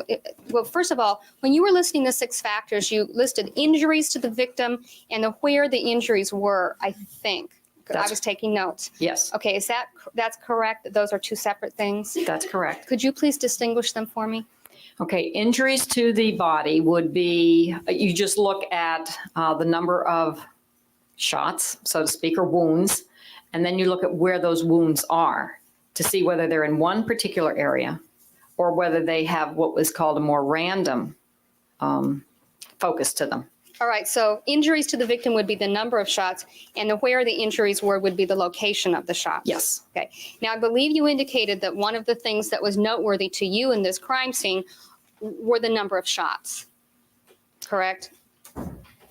And location to body. All right, but let's just talk right now about the number of shots Okay. fired. Mhm. Now, when you're talking about this particular aspect of disorganization, is this the area that you would call overkill? Well, that's one, yes, that would be one factor. Okay, now overkill is where a person suffers more than one fatal wound. Would that be correct? Yes. And there are cases, for instance, where people are stabbed 40 times in the left chest area with a knife, correct? Yes, there are. And those traditionally in law enforcement are associated with things like rage, correct? Well, that is what they say. If it's all to one area of the body, yes. All right. Or if the person is killed a number of ways, for instance, poisoned and strangled and beaten, Okay, for yes. instance, all of which would have ultimately been fatal to the victim. Right, but that also, you're bringing in that other things are done to the body. And that's another factor that one would look at. Was there any touching of the body before or after the shooting? All right. Now, in this particular case, as to Mr. Menendez, he had one wound which even to a non-pathologist appears to be quite fatal, which is the wound to the back of his head, Yes, correct? correct. All right. And the other wounds were to his extremities, correct? Correct. All right, one wound passed across his chest, but only one pellet went in and lodged in his upper right arm. That's right. There were individual pellet defects on the outside of his forearm on his right arm. That's correct. There were individual pellet defects in his left elbow. Yes. And then there was a through and through wound right above his left knee, which went from the inside to the outside. Yes. Okay. So in terms of killing him, the wound that was the killer was the head wound, correct? That's correct. All right. So to say that there was overkill would not be precise in this instance, would it? No, I would disagree with you. The importance is that multiple shots were fired and they did enter into him. Now, I believe you've indicated then that this is an indicia of lack of planning. Yes. Right. When a novice commits a crime such as murder, is there a certain amount of inexperience that will play into that person's commission of the crime? Not looking at the crime scene necessarily. Right. But in terms of their particular mental state, right, going in to do something like a murder is a highly emotional thing for everyone, except maybe a hitman. Your Honor, I'm going to object to this as testimony by, Right, your objection is what? It's argumentative? it's argumentative. All right, rephrase the question, please. You have extrapolated from this crime scene that there was lack of planning. Yes. Okay. And you are basically then saying that in your opinion, if you just look at the crime scene in this case, these two defendants did not plan it. There's lack of planning in that crime, yes. Okay. And we're not talking about some other defendants. We're talking about these No, two defendants. that is correct. All right. So in making this opinion of yours, are you limiting it just to what you would see when you went to the crime scene initially? Not when you bring in the defendants. No, you take other factors into consideration. Okay, and you are rendering an opinion that in this particular case with these particular defendants, that their crime scene shows lack of planning. Yes, I am. And ultimately that would lead to the conclusion of lack of premeditation, correct? That is correct. All right, now, did you in your analysis consider their inexperience in killing in determining how the crime scene could be interpreted? Not at the initial going in and looking at the crime scene. All right. That's all I had in making the point that it was a disorganized crime scene. But disorganization does not always mean lack of planning, does it? Generally does. But, okay, let me give you a hypothetical, okay? Let's say that I want to plan a wedding and I decide that I'm going to get married on this date and I'm going to have a caterer and I'm going to have a photographer and I'm going to have a judge do the ceremony and I'm going to get the groom too. That's usually a component of a wedding. And I plan the wedding and I plan it and I plan it and the day comes of my wedding, okay? And the caterer shows up and the oven breaks and the food is a mess. The judge arrives late and gives a very perfunctory, unimpressive ceremony that could apply to anybody, all right?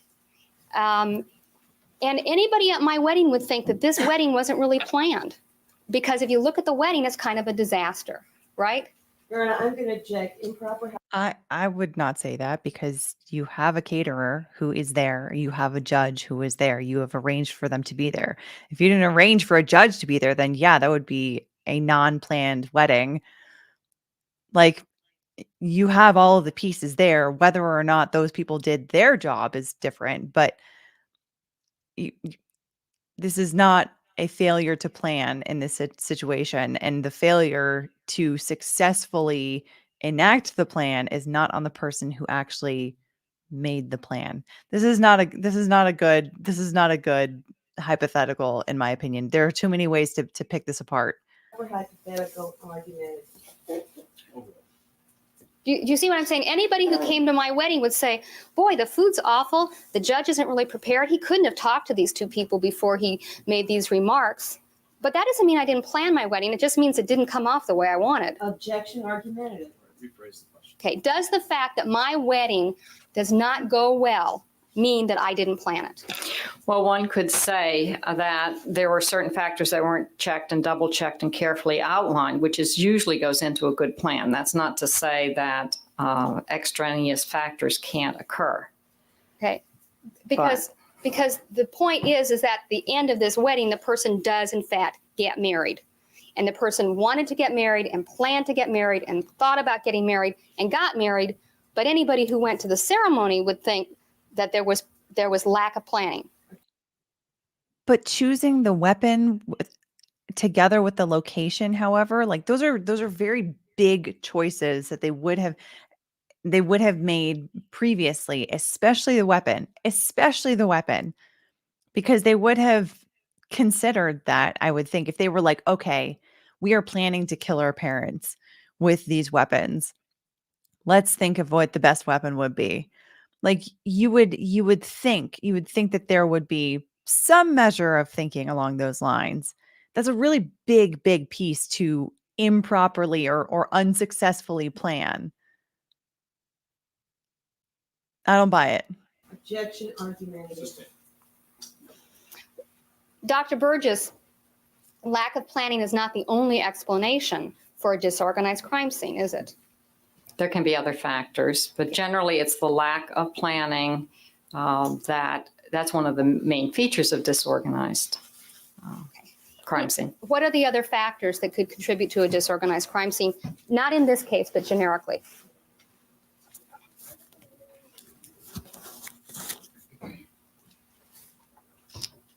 Well, those are the main ones you can think of.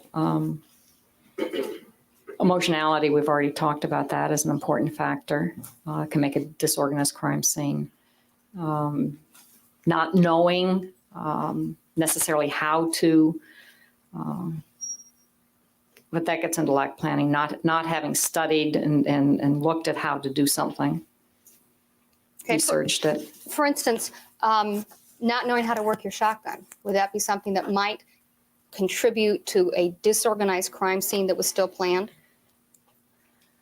That would go into lack of planning, because why wouldn't you practice with it if you intended to use it? If you intended to use it on someone, why wouldn't you practice it? It's like the Caitlin Armstrong trial, how she went to shooting practice all the time. You know, like she practiced, she did target practice quite often with the handgun that she bought and she ended up using to kill Mo Wilson. I would think that would go into a factor of lack of planning. If you don't know how to use the very weapon that you plan to use to kill someone, right? Not necessarily. No, I've never identified that. Well, you could premeditate and want to do something and not be very good at planning out how to get from point A to point B, correct? Well, one would expect that one might practice. I mean, there are ways to get good at a particular task. Right. Okay. And so certainly if someone went out and practiced using a shotgun, that person would be better prepared than the person who didn't practice with a shotgun. Yeah, and that would tell me that's a plan, somebody that's really planning something. But both of those people, the one who practices and the one who didn't practice, could have the same goal, correct?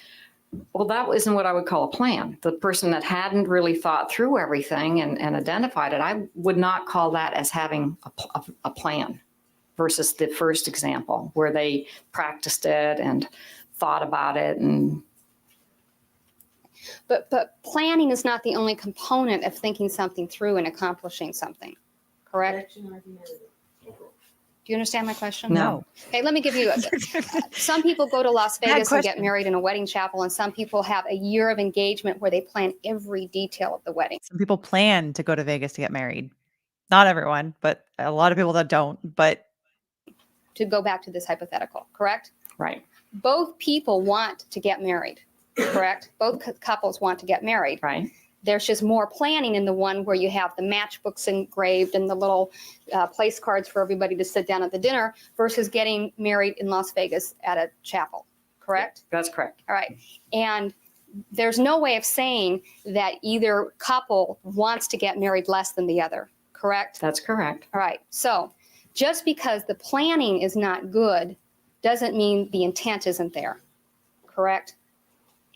But the outcome is very different. In other words, the planned one will have more of to get back to your original one, everything has a better chance of turning out the way you want it than the one that just goes to Las Vegas. Well, but we don't know which marriage is going to last longer either. I mean, I'm gonna check right. this. That's a sideways comment. All right. Now, as to Mary Louise Menendez, I believe that we've identified, or the coroner identified 10 areas of gunshot wounds, correct? Yes, that's correct. And we now know, not from the crime scene, but from the forensic work in the coroner's report, that there were 2 birdshot wounds to her. That's correct. All right. Now, I believe you would indicate, would you not, that the fact that she has, before the birdshot, she has 3 wounds to her head area. Would you consider that to be overkill? Well, 10 wounds are overkill, but you're just saying to one. See, Well- one shot would have done it when you're using a shotgun. That's the whole point. You don't need to have, in a carefully planned crime, to have a massive amount of shotgun. What if the victim is still moving around after being shot? Well, that still speaks to lack of planning, because one shot would do it. That would be knowledge that somebody that had planned something would have that knowledge. But there are all kinds of factors that go into a homicide that cannot be planned for or predicted by the killer. Wouldn't you say that that's like the reaction of the victim, for one thing? Well, that can be an unknown, yes. All right. And so couldn't it just be a function of inexperience on the part of the perpetrator that causes that number of wounds, in addition to the reaction of the victim to being shot? Not in this case. One shot would have done it. This is a massive amount of shotgun shells into the 2 victims. All right. And so you're saying, So that goes into the idea of planning. If they had planned for it, they would have researched that and understood just how much you need to kill someone with a shotgun, which is incredibly loud, and they're doing it in a very densely populated residential area. I maybe shouldn't have said densely populated, because Beverly Hills is less dense than, say, other parts of Los Angeles, but still, she seems to not understand this. you're saying that in this particular case, the fact that there were so many shots fired indicates to you a lack of planning. That is correct. And did you take into account the fact that Mrs. Menendez was crawling or sneaking in the room after she was shot? I had no evidence of that. Did in you the coroner's consider, report? all right, did you consider the testimony of, for instance, Lyle Menendez in reaching your conclusions, which you related to these 2 juries? Yes, I did. All right, and do you remember the portion of Lyle Menendez's testimony where he said that what prompted him to go reload was the fact that his mother was sneaking around the coffee table? I remember that was in the testimony. All right, so overkill implies that the person dies and then you just keep killing them, right? No, not necessarily. Overkill means a large number of shells are expended into the victim when that's not necessary. But not everyone dies from one shot, correct? People can die from one shot from a shotgun, yes. People can die from one shot to a shotgun, but not Yes. people don't always. Well, it depends on where they are, that's true. And wouldn't it depend on the knowledge of the killers as to the effects of shotgun wounds in order for them to make the determination that 2's enough, 3's too many? No, I still think it speaks to planning. Does. That should have been known. Something that's Yeah. carefully planned would have been in the knowledge base for committing this if it was Sorry. a clear, carefully made plan. Yeah, because that's called research. That's called research. Now, one of the other factors of the 6 factors we've gone through 4 now is emotionality, correct? Yes, correct. And emotionality is something that you look for to try to, you look for emotionality in a crime scene to try to determine maybe who the perpetrator is, correct? Well, it helps in determining the classification, yes. Okay. For instance, if you have a killing where it looks like there was a lot of emotion involved, you would probably rule out a hitman. That is correct. And if you had a killing where it was one shot to the brain with like a 38 caliber weapon and nothing else at the scene, then you might think there's a lack of emotionality to that particular crime. Yes, that's correct. As leaving aside people like hitmen or professional killers, where people know each other and one person kills the other, isn't there inherent in that situation some emotionality by virtue of the fact that people have emotions? Yes. Okay, so in any homicide in which there's a relationship between the killer and the victim, you would expect to see some degree of emotionality. Not necessarily. Again, you have to look at each case individually, but you can certainly have very organized killings when persons know each other. So in general, that might be a true statement that people have emotion, but if you get into other kinds of feeling states, they may not show that. For instance, a poisoning. If you slowly poisoned your spouse over a period of time, your crime scene would not reveal any kind of emotionality because you just have a dead person who's died of something internal. But that would show, that's a good example of clear planning where there's a lot of emotion to see someone in a way tortured over this length of time. There's a lot of emotion in that particular, a lot of emotion you could identify. But just from the crime scene, you couldn't, because all you would see is maybe someone lying dead in their bed, and you wouldn't even know what had caused it. There would be no emotionality present at the crime scene. Well, that's true, at the initial crime scene. Correct. All right. Now, I believe your testimony as to the lack of planning in this particular case has been confined thus far, at least on direct, to the particular crime scene in this case. Yes, the initial coming into the crime scene, correct. All right. And then questions that I've asked you are about things that are specific to this particular case and your opinion that these particular defendants did not plan.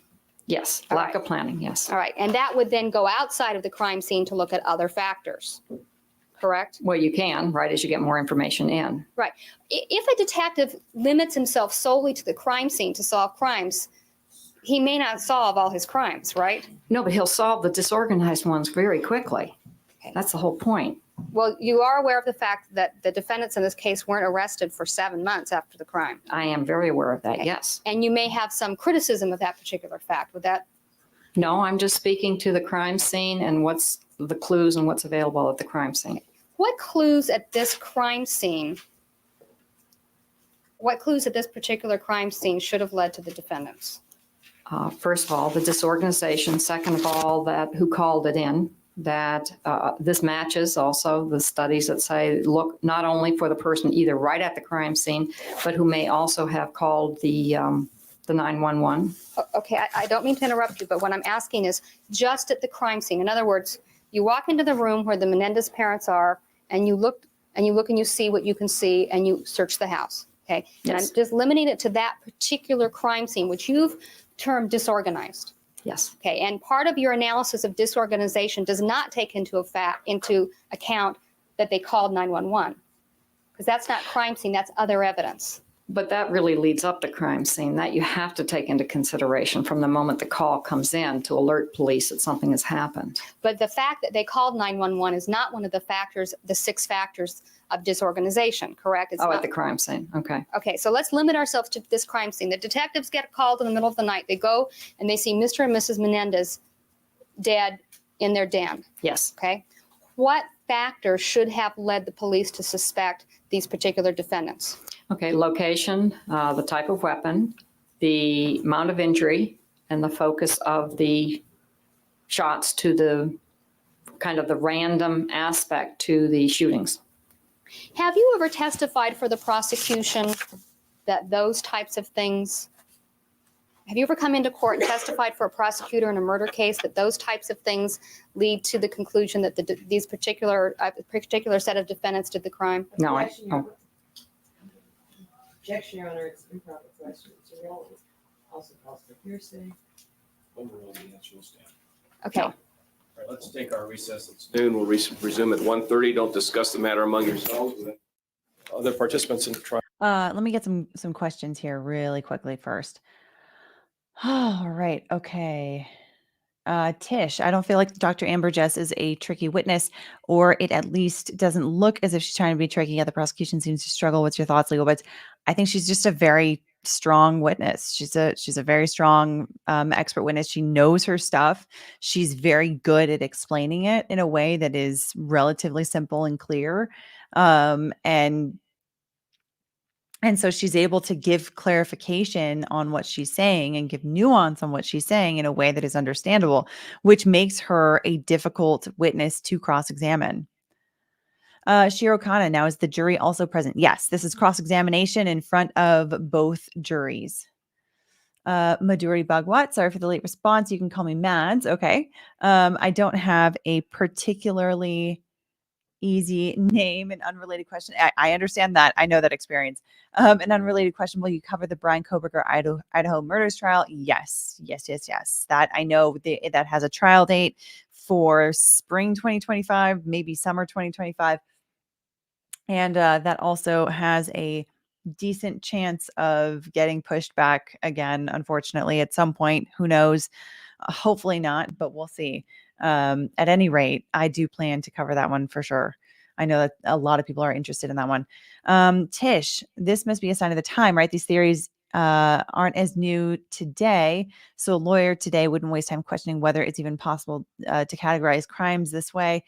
Well, any good cross-examiner is still going to try to poke holes in whatever way they can. They obviously don't want to do so in a way that makes them look crazy, because then the jury's going to question, like, what are you even doing here? But you can definitely still try to limit the scope of like what can possibly be conclusively concluded from all of this information. And actually probably at this point, 30 years later, the prosecution would probably want to bring in their own expert witness who is very well versed in this kind of stuff, who would give a different perspective. You would probably have a battle of expert witnesses, more likely today.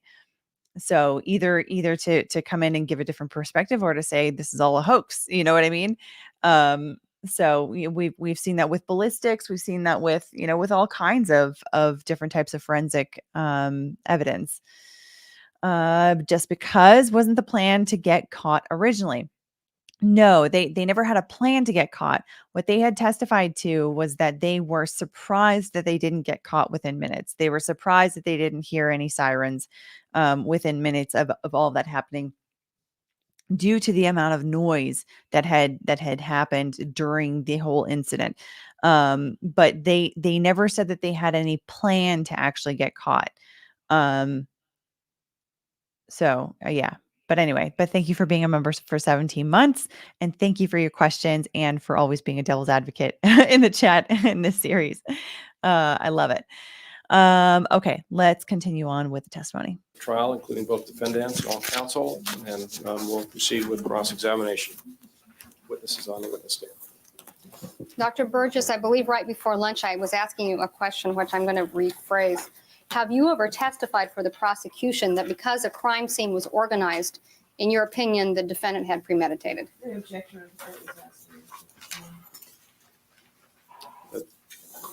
I believe was the question, was it not? I don't know if it was precisely the question. Should I just have it reread? it was asked and answered, so. All right, well, let's have the question read back then if you have some doubt about it. What was asked? Oh, I think we have the You wrong don't have court the- reporter. Okay, all right, I'll permit the question then.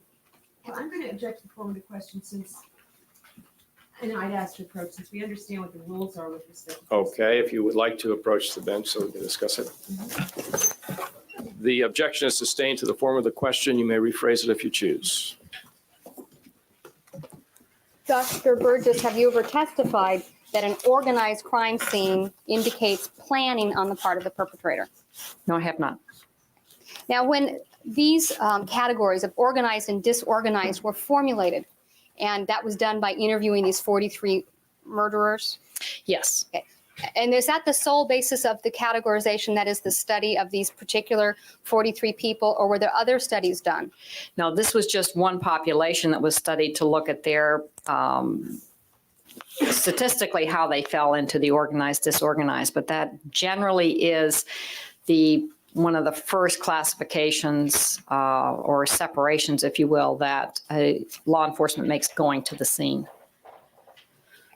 Now, when the data was being collected to define things as being disorganized or organized, were the perpetrators who were interviewed, the 43 people, asked about their mental state in regards to the disorganization or organization of the crime scene? I'm not sure they were asked about their mental state per se. Okay, were they asked about whether or not they had planned the crime?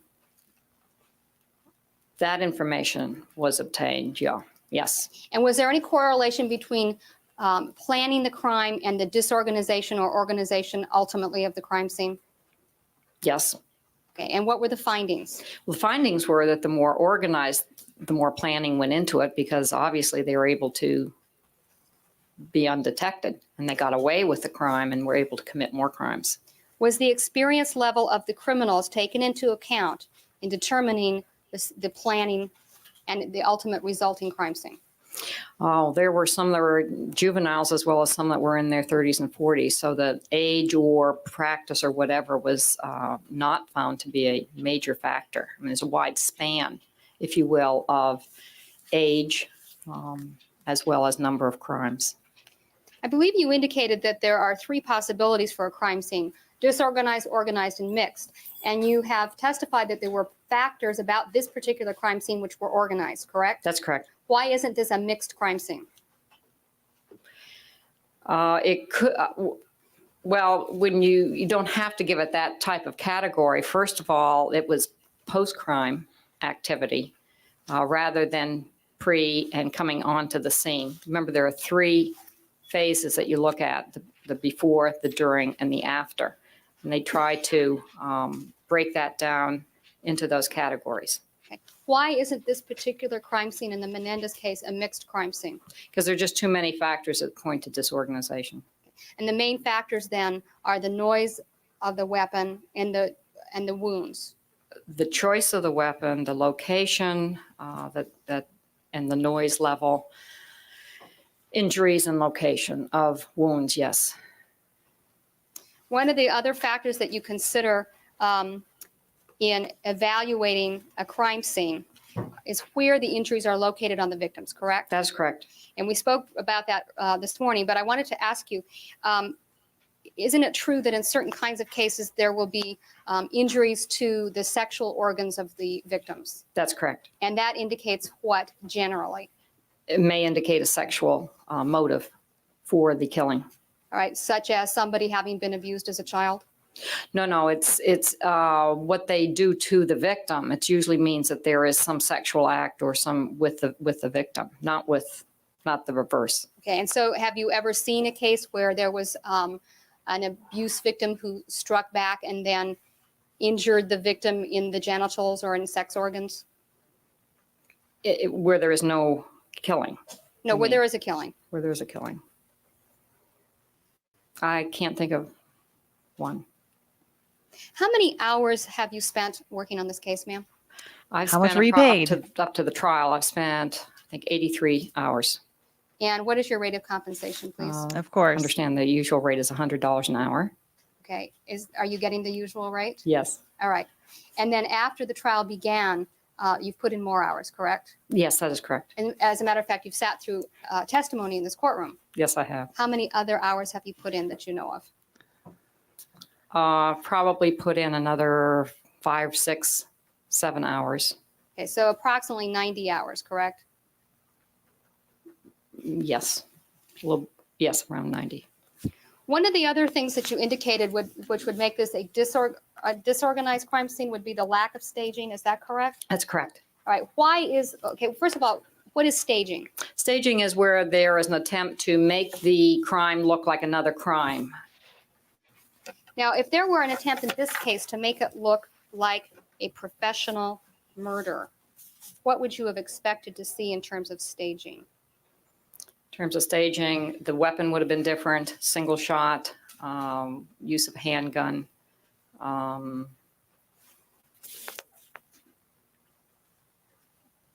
That would have certainly eliminated a lot of the blood and the multiple wounds, gloves being used.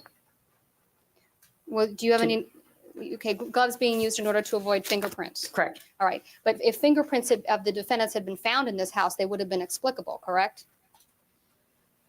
Well, yes. In fact, But gloves could be used in terms of the loading the shells. They would not necessarily have had to.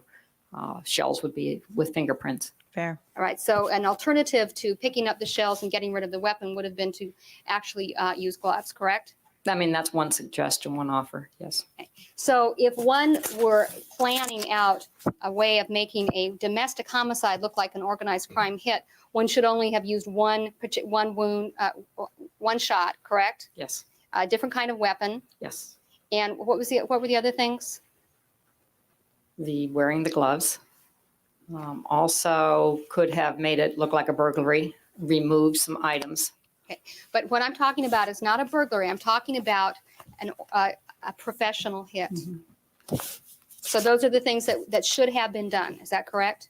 Well, if you're trying to stage it as that, I thought that was the question, is to stage it as Correct. a Right. planned, organized domestic killing. And no, I'm talking about, Really quick, Dionysia Jaclo, they were not wearing gloves. What she's answering is what could they have done to make this look like an organized, if they were trying to make this look like an organized crime, what would you have looked out for? What kind of factors? One of those, as she said, was, if they had been wearing gloves, because then that eliminates fingerprints on the weapon and on the shells and all of that kind of stuff. So that's why that was brought up. if you wanted to make an in-house killing look like the mafia or a hitman had done it, what kind of staging would have been necessary to convey that to a sophisticated FBI-trained investigator?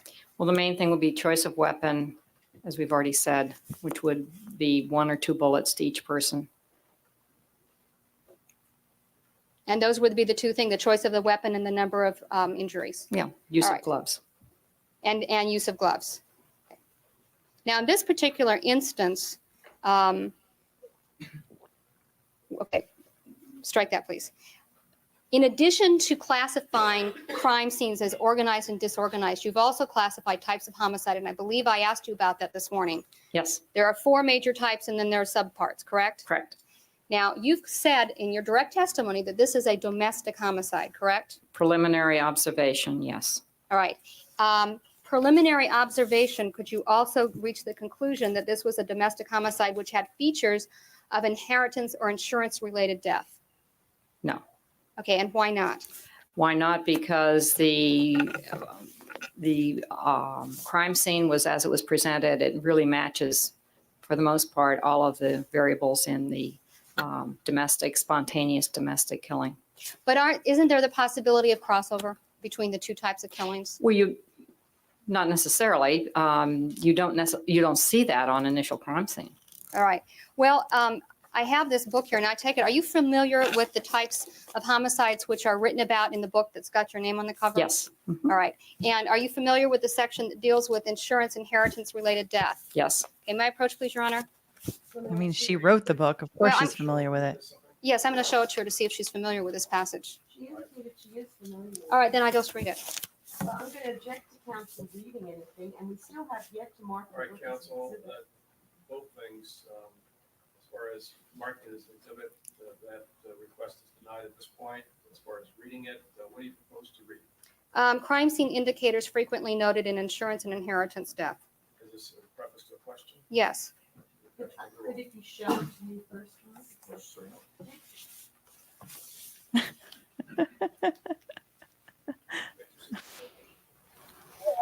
This book seems to indicate that in the first paragraph under crime scene indicators frequently noted in an insurance inheritance type of death, usually the body is not concealed but is left in the open or somewhere that discovery is probable.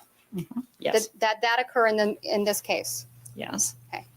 The nature of the crime scene or where it falls in the continuum between organized and disorganized will depend on the amount of planning and capacity of the offender. Yes. Okay, so those are two things about a crime scene involving an insurance or inheritance death, which are not inconsistent with the crime scene in the Menendez case, are they? No, no. May I have a moment, please? It indicates as well that an example of one extreme of this continuum is the very spontaneous offense committed by a youthful, impulsive, and/or less intelligent subject, and the crime scene would contain more physical evidence. And then in parentheses, it said fingerprints, footprints, etc. Now, in the Menendez case, there were no fingerprints that linked the defendants to committing this particular offense. Is that correct? That's correct. In fact, there were fingerprints found in the house of the defendants, but they were not anything incriminating, I'm right? going to object to that, Your Honor. There's actually been no evidence of anything. Sustained, raise the question. Were you given all the police reports in this case, to your knowledge? Yes, I was. Were you given police reports which contained fingerprints comparisons? No, I don't believe I was. Comparisons to what? No. Fingerprints from the house which were compared with the defendants? Were you given that information? No. Okay. If there were fingerprints in the house that were the defendants, that wouldn't be incriminating, would it? I'm going to object, Your Honor. It's argument that there's no foundation. Overruled. As a crime scene analyst, wouldn't you agree that if one's fingerprints are found in one's home, that that's not per se incriminating? Well, I'm not sure. I wouldn't say it's not incriminating. You certainly are going to expect to find fingerprints in the home. All right, but as long as the fingerprints are not found on shotgun shells or a gun or some other item associated with the killing, fingerprints on the walls or the tables or wherever would not be incriminating, correct? Not in a domestic killing. That's correct. Okay. And if the domestic killing was also if the domestic killing was also an insurance inheritance related death, then the same rules would apply, correct? Yes, but you're going much further down the line to get at motivation when you're reading there. That you have to have a lot more information than what we had at initial crime scene. But I'm just reading the book. I mean, that's what this book says. Is that a question? Isn't that what this book says? I mean, are you familiar with this particular chapter? Objection, Your Honor. It's 4 questions in a row. All right. and it's too Re-ask the question, please. Okay. I'm going to continue to read. This crime scene would contain more physical evidence, fingerprints, footprints, etc. The weapon would be one of opportunity, acquired and left at the scene. Okay, that didn't happen in this particular case. That's correct. Okay. The crime scene would be chaotic with evidence of sudden violence to the victim, a blitz-style attack. That's just the same as domestic. That's correct. All right, so there's no distinction then. There's no way for you to say that the blitz-style attack would necessarily be exclusive to domestic homicides. Yeah, that's why we say you have to have a lot more information to get it into those categories. Yes, The information would not be crime scene information, would it? that's correct. So in an insurance or inheritance related kind of killing, you need to go outside of the crime scene to determine motivation. Yes. All right, the other extreme of the crime scene involving insurance or inheritance is one committed by a calculating, proficient offender who has mapped out all aspects of the crime ahead of time. This methodical approach is represented by an orderly crime scene in which there is minimal physical evidence present. Now, in the Menendez crime scene, what physical evidence was present which led to the defendants as the perpetrators? Well, the physical evidence was the massive amount of, there's a lot of blood, so that the propensity for that being on clothes, shoes, etc., was high. The physical evidence was the shotguns, the shells, the injuries.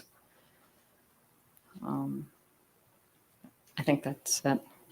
All right, but the blood can be washed off, correct? Well, eventually, yes. And shells can be removed and thrown away. Yes. And this goes on to say that in the more extreme of the crime scene involving insurance and inheritance, the weapon is one of choice, brought to and removed from the scene by the offender. Now, in this particular case, it was quite clear that the weapon was removed from the crime scene. Well, there was no weapon found. That's correct. Right. And there is evidence to suggest that it was not a killing of opportunity for someone who just came into the house, grabbed a knife and stabbed, but rather there was evidence to suggest that the weapon had been brought to and removed from the crime scene. Yes, but at that time, you wouldn't know whether the weapon actually had been there. That you have to find out when you retrieve the weapon. Police would not know whether a weapon had been present and taken away. All right, until they... Really quick here. Let me get some questions here. Sorry about that. Minor delay. Okay, Emily Aaron's question: do you think that the prosecution is trying to sorry? Do you think that the prosecution is trying just to confuse the jury with this cross? Because I feel like I was understanding her fine on direct, but not so much on cross. Definitely trying to muddy the water. Definitely trying to muddy the water. Debbie Faison Cook, I have a question. It applies to this and the hearing yesterday. When attorneys need to research, i.e., reading an expert's book, how do they find the time? I'm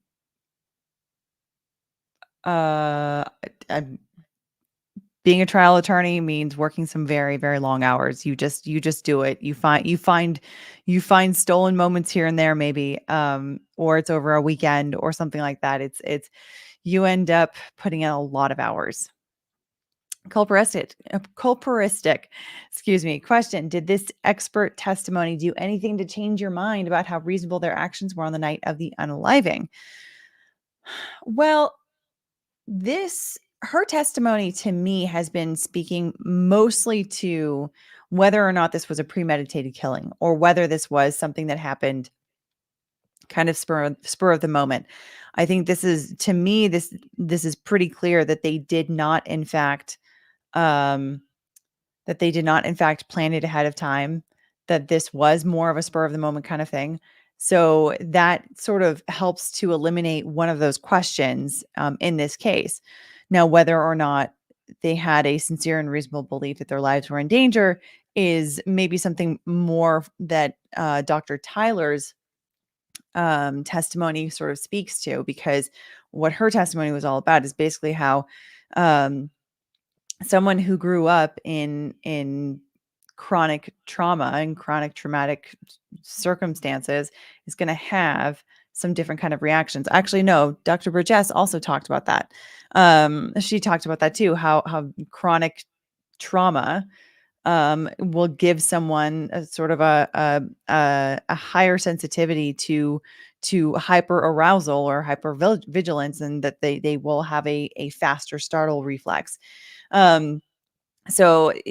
Yeah, I mean, this is very important testimony for the defense, for sure. For me, I don't know if it changes my mind about the reasonableness of their actions, but it helps to sort of shore up some questions that I think I had. And also, Mads Bazoo, thank you so much for becoming a YouTube member. Welcome to Bite Club. I hope to see you on Friday for our casual members only live stream, where we hang out. It's super casual. I chat with the chat. Sometimes talk about law, sometimes not. So anyway, hope to see you there. And thank you so much for supporting the channel. All right. Any other questions? Not that I see. All righty. Let's continue on then. They talked to the defendants later that night and found out that the parents owned rifles and not shotguns, right? Well, they might want to talk to some other people too. I mean, you don't just limit your interviews with persons immediately in the area. Yes, but if it's a domestic homicide that occurs inside of the house, the people who live inside of the house would be the ones who would know the habit and custom and possessions of the victims, correct? That's true, generally, yes.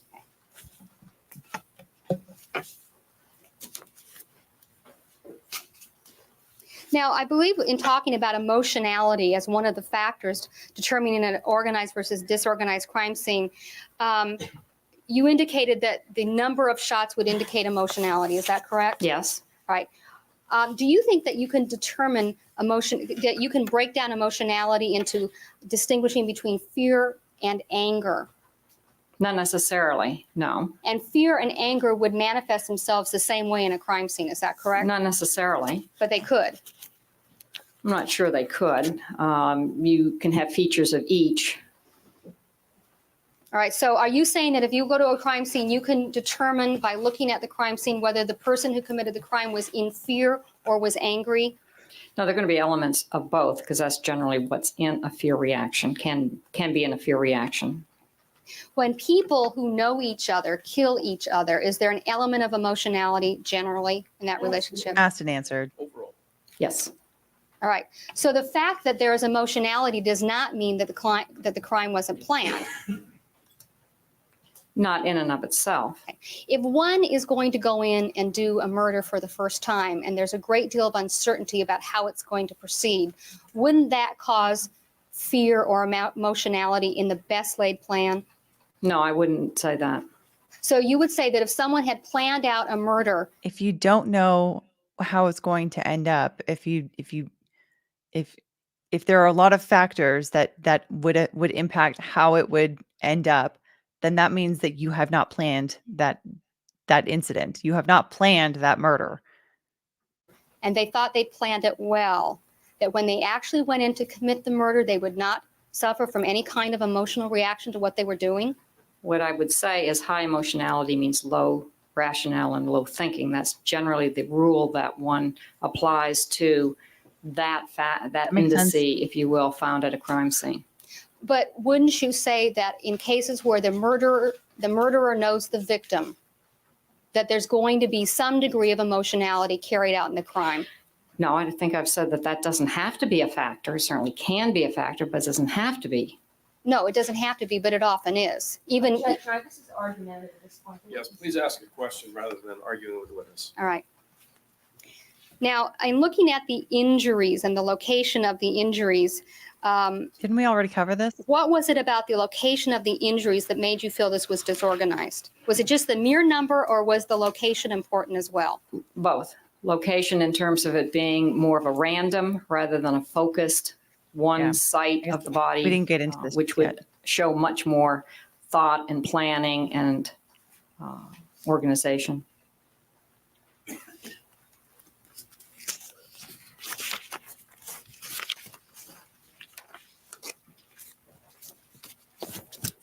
Now, I believe you indicated some of the things that made you believe this was a domestic homicide was that there was no forced entry. Do you remember your testimony? Yes, I Okay. do. Would forced entry be necessary if doors were unlocked in the house? No, So, not necessarily. I suppose you could break them down. well, for instance, in a burglary case, if the people who own the home that's burgled fail to lock their doors, the fact that there was no forced entry doesn't mean that the person didn't come in without permission, right? Objection argumentative. Overruled. No, but certainly I've seen cases where even with unlocked doors, the window or somehow it's broken to make it look that way. That's a staging feature. Okay, so if you were doing a murder that you wanted it to look like a burglary, then you would intentionally break something to make it look like there was a break-in. Well, I've seen that in cases. That's one example. Okay, if you were doing a murder and you wanted it to look like an organized crime hit or a professional hit, would you necessarily want to have signs of forced entry? Again, that would depend on how it was planned. Organized crimes are planned in a very careful way. You'd have to look at what was inside their thinking to do that. You can't just make a blanket yes, no on that. Well, when an organized crime figure or a hitman commits a residential break-in in order to accomplish the hit, one thing that's a good thing not to do is to alert your victim by making noise breaking into their house, Your Honor, I correct? object to this as speculation, argument, and irrelevance. Sustained. So the fact that there's no forced entry in this house, did you consider that the doors were often left unlocked? Well, we're looking at the preliminary at this crime scene. You wouldn't necessarily know that. You'd need more information. You'd have to do some interviewing to find out whether doors were normally left open. However, this is a home that has gates and a fairly foreboding type of residence. It's not one that looks wide open, at least from the crime scenes. All right, so, but if after you determined by speaking to the other residents of the house that doors were often left unlocked, that gates were often left open, and in fact on this night the gate had been left open, you could eliminate a sign of forced entry as being a factor, correct? Yes, there was no forced entry. That's true.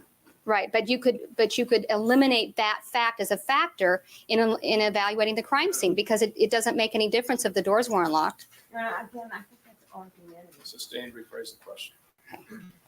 Once you determined that the house is often left unlocked, does it still matter in your analysis that there was no sign of forced entry? It still requires a lot of planning for someone, if you're talking about someone to know which doors are going to be open and how to get in and having a floor plan and all of that and where people are. That requires a fair amount of planning and knowledge, if you will, of the situation.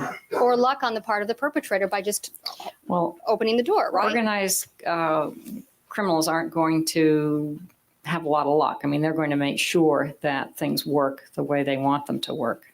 Now, you've had the benefit of several years of studying the criminal mind, wouldn't you say? I mean, you've been studying criminology and criminals since 1980? Yes. Do you have any evidence to suggest that either of these defendants had the level of knowledge that you had about how crimes are committed? Well, I certainly don't think they have the level that I've had, but they are bright young men. You indicated as well that the bodies had not been touched, and that was one of the factors that you considered in classifying this as disorganized. Yes. Okay, how do you know the bodies weren't touched?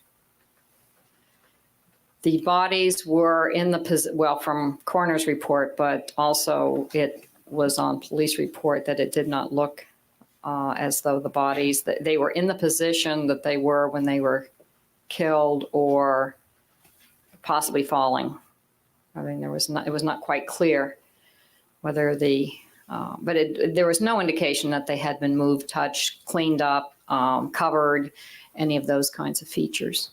But if in fact the moving or the touching had been minimal, there's no way you could tell that from looking at the crime scene, is there? And since that's not evidence. Generally, that is something that is a major observation, and that did not seem to be an observation that I saw anybody make in any of the materials. Well, for instance, if someone's hands were open at the time of their demise and someone goes and crosses their hands in front of them, for instance, there's no way that you as a criminologist could tell that, right? I guess I couldn't tell that, but I would rely on experts, coroners, people like that. But that kind of movement wouldn't have any physical findings. There would be no way to substantiate that kind of movement, would there? Your Honor, this is Outside the argumentative, scope, and maybe. Counsel, you're arguing now. Well, I'm going to object. There's no foundation. The evidence in question is argument. Overall. Do you understand the question? Yes, from the information I had, there was no way that anyone had determined that they had been moved. And there was no way to determine that they hadn't been moved at all, was there? Same objection. Overall. True. Okay, so the fact that the bodies Fair weren't point. touched is really not a factor in your analysis. Oh, no, it is a factor in my analysis. I mean, that the overwhelming evidence is that they weren't, that they essentially were found as they died, so that the death scene and the crime scene were one. And that's a very important piece of information. Now, another thing that you indicated made this a domestic homicide is that there was no evidence of theft. Do you remember Yeah. your testimony in that regard? Yes, That would also be true in a professional hit as well, that there would be no evidence of theft, not correct? necessarily. That might have been a staging. Well, if a professional hitman did the murder, he might desire to make it look like a burglary or a robbery, correct? Correct. All right. But if it was just a hit with no other purpose, in other words, if I wanted to make it look like my idea of an organized crime hit, would theft necessarily be part of that? Objection calls for speculation. Sustain. Okay, do you understand my question? That is that no, the lack of evidence of theft could just as easily lead you to believe that it was an execution style killing as it was a domestic homicide. Objection, Your Honor. Argument. Overall. Is that a question now? Yes, is that correct? I mean, it could appear to be that, When the read it back. That's right. It could appear to be. I'm sure there are examples like that, but whether that's usual, I'm not prepared to say that. Well, when the police or the press talk about an execution style slaying, you're familiar with that phraseology, I take it. Yes. And in that, there is the assumption that this was not a financially motivated in terms of a robbery or burglary, but rather was the focus of the crime was to kill. Isn't that Yes. correct? Yes. Okay.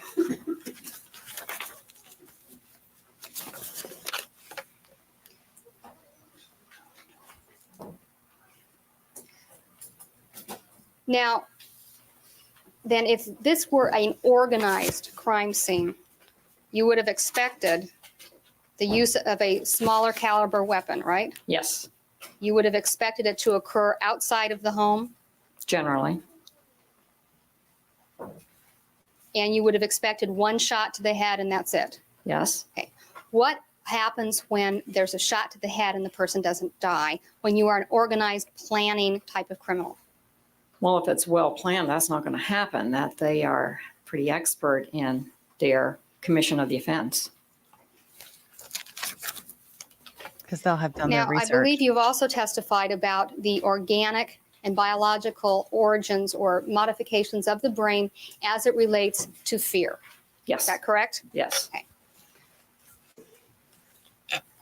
Now, when you talk about trauma, the kind of trauma which causes your genetic restructuring, what kind of trauma are you talking about? Are you talking about being afraid to cross-examine? Or are you talking about getting hit over the head? What are you talking about? Talking about a situation that overwhelms a person's usual capacity to cope. And when you're talking about the biological response to that, are you talking about that response that you get sometimes where it feels like you get a squirt of adrenaline and you get very excited because Use a that car is verb. about to drive into you, or you just saw someone's purse being stolen? Is that what you're talking about? Well, that's an example that most people can identify with because that's exactly what people feel. Yes, that was the stress hormones being released to prepare you to do something. Is it the stress hormones which cause this ultimate biological response and this biological restructuring? Well, that's in the continued fear, in the continued situation. You don't have that necessarily if you're in the example you used in your car and it's a one-time situation. You will feel the effects of the stress hormones for a time-limited period unless you get into the accident. All right. And then every time I get into my car, I have an accident, then I'm going to have this continued buildup of the stress hormones and the eventual genetic recoding. Or you can get some people can't even get back in their car after you get the avoidant pattern sets in, that the accident was so frightening that they will not even drive again for a while. Okay. What? Yeah, I can testify to that. When I was in law school, I ended up totaling my car on the way home from work one summer, and based on the experience of crashing the car, the next time that I drove and I had like a wall of brake lights in front of me and I had to suddenly brake, I definitely started hyperventilating in the car. And luckily it was like short-lived and whatnot, but it definitely sent me back to that moment of slamming on the brakes and the brakes not not stopping the car soon enough. Yeah, you can definitely relive that. What kind of trauma is necessary in order to trigger the genetic recoding? Okay, well, if you're talking with children, and again, you have to look at the age because that's very important, and the development of the child, that continued exposure to highly fearful situations over a prolonged time period has a capacity to certainly raise that person's ability to read codes for danger. Okay, when you're talking about highly fearful situations, what kind of situations are you talking about? Those can be situations in which the child is repeatedly frightened, scared, held in certain positions, not made to feel secure, not some of the early years in terms of the bonding and the holding and all of that can be enough to frighten a child for a lack of security, lack of safety. And that just failure to be held is something that could trigger this sort of biological restructuring? It's the activities that go along with it. Generally, someone that's going to do that may also be hitting the child. There may be physical abuse. Some of those, what I was originally talking about is the more psychological aspect, but you can get the hitting. You can certainly get sexual abuse starting early with children. Those are some of the examples. Is the kind of fear that one experiences in watching a scary movie sufficient to cause this kind of biological restructuring? Well, that's at a later age. We were talking about young children, but certainly children who constantly are exposed to frightening movies generally are able to say that. They either try to avoid it, not want to see it, and actually take themselves out of the situation. Or what about the children who seek out Friday the 13th and the sequels and the sequel after that and the sequel after that? Aren't they exposed to fearful situations? They may not be interpreting it as fearful. All right. So would it be fair to say that the level of trauma necessary to cause this response varies from individual to individual? Generally, it does have that what's called an idiosyncratic aspect, but there are certainly situations which are considered to be traumatizing by most professionals. And that's why definitions, if you will, have been written on what is child abuse, what is child maltreatment, what is child sexual abuse. Now, when you're talking about trauma sufficient to cause this change, are you lumping together all kinds of child abuse? Or are you talking only about physical, sexual? What kind of child abuse are you speaking of when you use the term child abuse?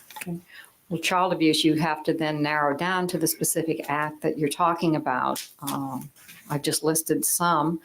Another type of frightening experience for children is to witness overwhelming experiences. And there's a body of literature that actually documents the amount of trauma I can see that. that children have just witnessing a parent in a domestic violence scene, or seeing a parent suicide, or actually witnessing a killing.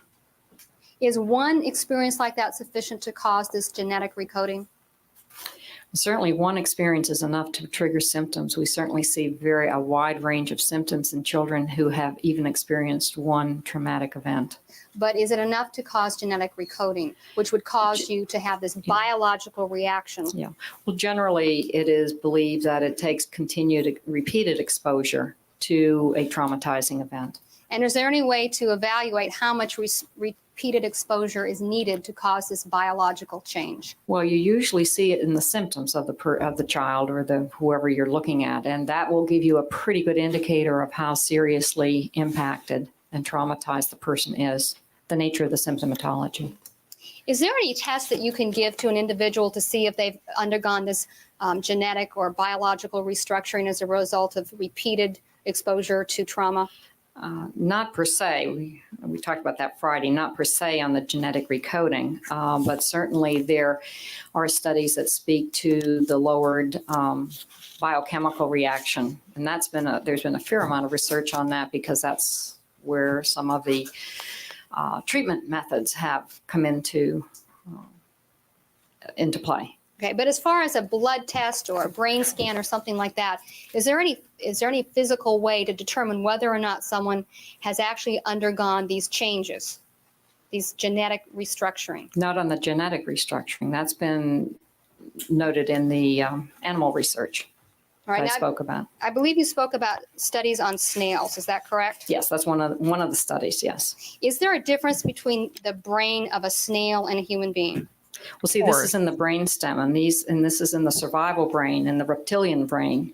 And that is why researchers are able to make the suggestion, because it does share similar function as in the human brain. But does the human brain have features that the snail brain does not? Oh, yes. It has higher level cortical functioning. A human being can reason. Yes. Oh, it has the cortical function. Sure. Yes. And a snail cannot. Oh, we don't think the snail can. Okay, we're fairly certain snails don't reason, correct? Yes. Okay. So what you're saying then is that the studies on the snails show that when they're exposed to trauma, that there are biological changes which occur in their brainstem. But when it's stimulated, when that is actually, the fear response is stimulated, that's what it shows. And then they have tried to, they see what's called the avoidant pattern. If the snail moves away from, moves back in its shell or whatever, that certainly is an avoidant pattern.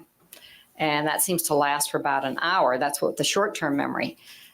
They then look at what chronic stimulation of this fear center does, and shows that that's where they get into the RNA and the DNA, the transmission and the translation factor, the messages that go back and forth in the neurons. So they're scaring the snails, is that basically what they're doing? They're stimulating the fear. Okay, and when they stimulate the fear in these snails, how do they do that? Well, they use some type of an electrode and the snail goes back in its little shell. Okay, so they shock it with an From a electrode transmission from and they heart to scare it vein. with the electrode. Is that correct? Yes, it's stimulating yes. Okay. Now, so then would it be fair to say that human beings are exactly like snails in that regard? No, I'm saying that the research on animals is very, very important to understand the structure in mammalian and in humans' brains and the fear response, because fear response is such a basic and universal response in both the animal world as well as in the human world. So that at that point, that's where, and the learning piece is very, very important of how people learn and the avoidant learning. Now, the research that's gone on in this biological recoding began in what, about 1985 or 6, I think you've indicated? Yes, it's about the mid-'80s. All right, and that research is not concluded, is that correct? Oh, there's, well, no, more and more studies get funded. I mean, there's been an initial outlay of federal money. And there's no way to conduct the same kind of studies on humans that you can on a snail because it's unethical to do so, right? Well, yes, You're not supposed to poke human beings with electrodes and see what their chemical responses are, correct? that's correct. Likewise, you're not supposed to dissect their brains to see if there's been any kind of recoding, correct? Correct. All right. But they are doing studies on people that have major problems. It's not, but they use different type of techniques. They use these imaging techniques and so forth. So there are ways to replicate for researchers the brain activity, and that's important. Now, in this particular case, there is no test that you can give to these particular defendants to determine whether or not they have undergone genetic recoding as a response to fear. Yeah, that's correct at this point in time. Okay.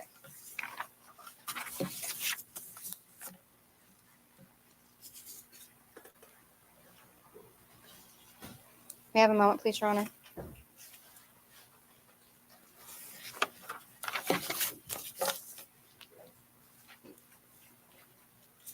Now, I believe you've indicated that the animal response to fear is fight or flight. Yes. What determines the choice? Well, it's automatic. And the most automatic response is to flee, is to get away from the threatening source. Okay.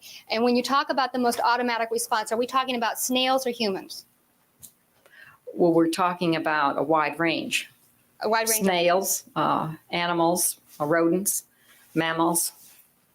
All right. So the preference in this biological response is to flee the adverse stimulus. If they can, that's correct. Okay. They can.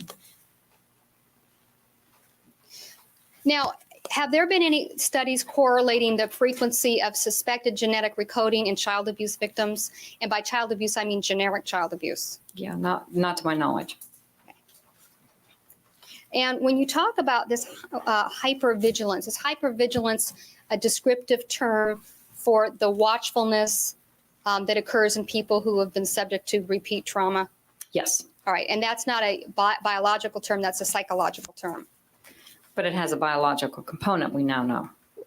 The research tends to suggest it has a biological Yes. component. Is there any way to test to see if someone is hypervigilant? I mean, can you, in other words, is it ethical for a researcher to recreate a situation in a subject to see if they can make that subject hypervigilant? Or Well, they do try to do that on some of the studies. And they will take two groups and they'll compare the two groups and they will show them especially visual kinds of things. And they will take skin tests, the galvanometer test, and they'll take pulse and they'll take blood pressure, and they'll try to take samples, if you will, of the body's response while they're, say, projecting onto a screen some frightening images. So in that respect, there has been a fair amount of research. But that research is not on people who are actually ongoing some sort of abuse, but isn't it usually done on college students? Well, but it's done on traumatized populations. They're doing it with veterans who have been exposed to combat. They're doing it on some rape victims. There are other now populations that it is being tested on, and they'll compare it to a normative group that has not had that particular type of trauma. Now, if a person is hypervigilant and constantly scanning their environment for clues or cues that they're going to be abused, are they doing that 24 hours a day? or only in the situations in which the trauma has occurred in the past? First of all, is not necessarily a conscious type of phenomenon. In other words, the person goes about their usual business, whatever the daily business is. So it's not like it's uppermost in their mind. They have adapted. It's just that as something comes up in the environment, they may get this sudden overwhelming feeling of anxiety and have not necessarily any idea why. And it may be due to a lot of things, but it's not like they're walking around in a very suspicious way or in a very paranoid way. It's not that at all. But wouldn't it be fair to say that what triggers a response is a repetition of prior stimulus?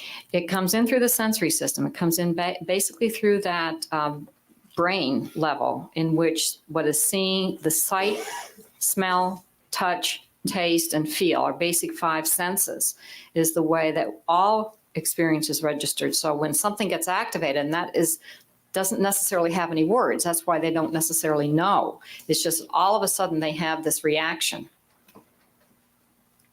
And the reaction there's no correlation between the reaction and a prior stimulus? Well, it's the prior stimulus that has cued them in. Right. And so that, for instance, if I have been bitten by dogs my whole life, and I've been bitten 20 times by 20 different dogs, and little dogs, big dogs, any kind of dog, when I see a dog, I'm going to react and want to get away from the dog or avoid the dog, correct? That's one, yes, that's probably one behavior pattern. It wouldn't take 20 dogs to get someone there. Maybe like 1 or 2 bites could probably get someone there. Okay. Am I going to react the same way to a cat?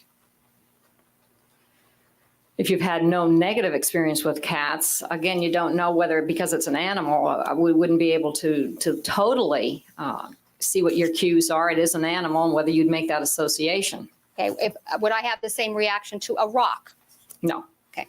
So that the hypervigilance and the cues and everything are specific to the trauma the person has suffered in order to become hypervigilant. Characteristics of the trauma, that's correct. Now, you've analogized this kind of fear response to battered wife syndrome, correct? Yes. All right. And one of the examples you used is the woman who's at home and her husband goes to the bar and he comes home and says they were out of Miller. I think that was your example, or was it was given to you as an example? Yes, it was. Okay.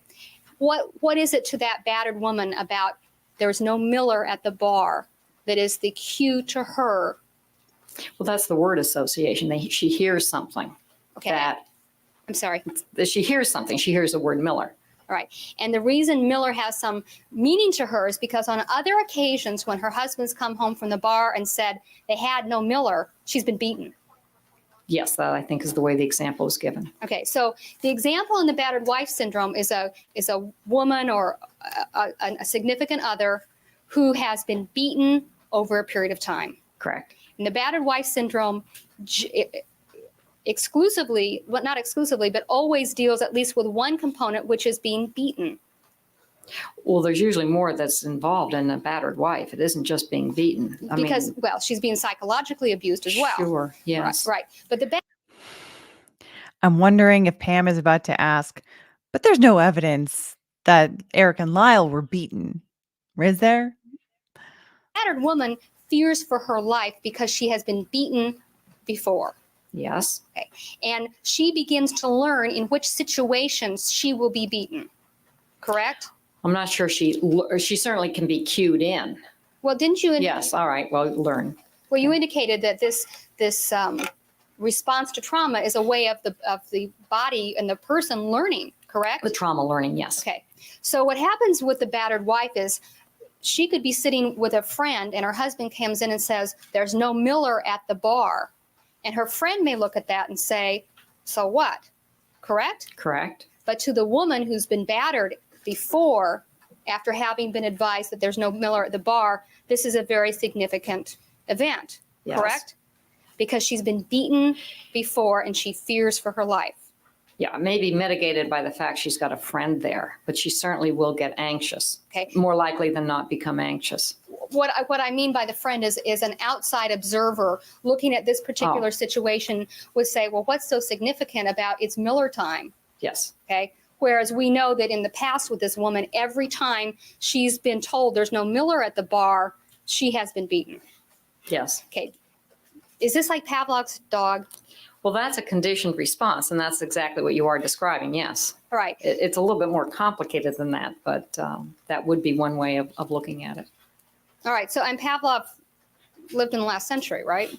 I mean, he lived a long time ago. Yes, Bears. yes. Okay. So basically what it is that every time my husband says there's no Miller at the bar, I get beaten. And tonight he comes home and says there's no Miller at the bar, and I think I'm going to get beaten, right?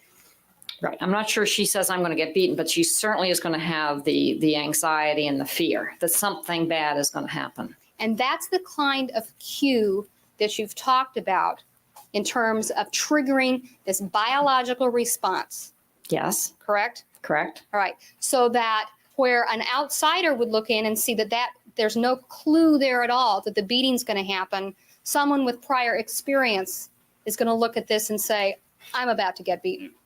Correct? Yes. All right. What happens when the husband comes home from the bar and he brings his wife a box of chocolates? Okay. Is that the kind of thing that's going to trigger the fear response? Well, see, that's the kind of thing that's going to get this unpredictability, which is usually a feature that you find in these situations. And the person, and that even can make the person, the wife or whomever more anxious, because sometimes he comes home and talks about Miller and she gets beaten. Another time he comes home and he brings her a box of candy and everything is okay. So he is, in a way, probably trying to keep her off guard. But if he brings her the box of candy, she knows she's not going to get beaten, if that's been her experience. If she knows it, well, it would depend on whether she hasn't gotten beaten because of the chocolates, the candy. Well, but she's not getting beaten because there's no Miller at the bar. She's getting beaten for other reasons, correct? But Your Honor, I think we've gotten a little vague. Yeah, she's getting a little in the weeds in understand the this question? imaginary Could you hypothetical. repeat it? She's not getting beaten because there's no Miller at the bar. She's getting beaten because her husband is frustrated, upset, unhappy, all those other things, right? Oh, she's getting beaten because of his, right, because of his dynamics. That's correct.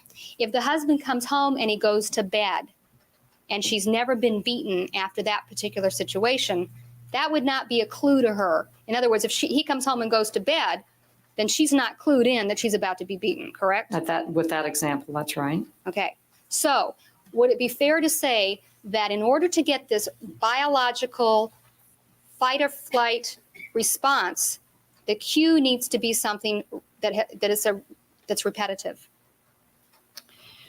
Well, the cue is going to, don't forget, cue in to a previous situation. So there can be fragments, if you will, in the cue. It doesn't have to be a blatant, overt kind of statement like Miller's.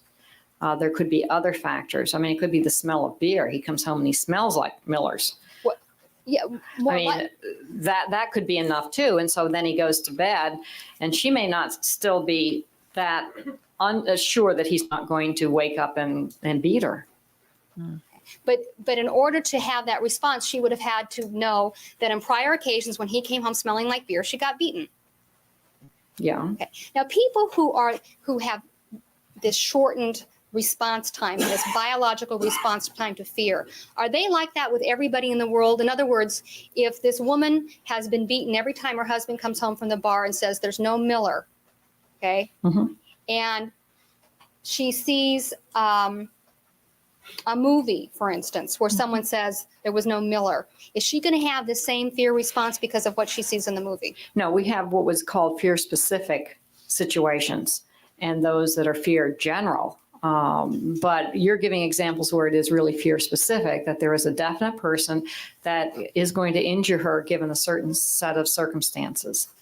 Now, when you say fear-specific and fear general, is there a difference in the biological recoding that goes on because of whether it's generalized or specific fear? No, what I mean by the fear general is, say that somebody has been traumatized and there's a certain odor. They can be in another situation, smell that, and that will trigger in the fear response. I could totally see that. Whoever, it has nothing to do with the person. It's just that it gets activated, if you will, in a more general sense. And that's different from what we've been talking about, which is very specific. That person, you said, is continually beating the wife. Why is it that flight is the preferred method of avoiding this trauma to fight? Do you know?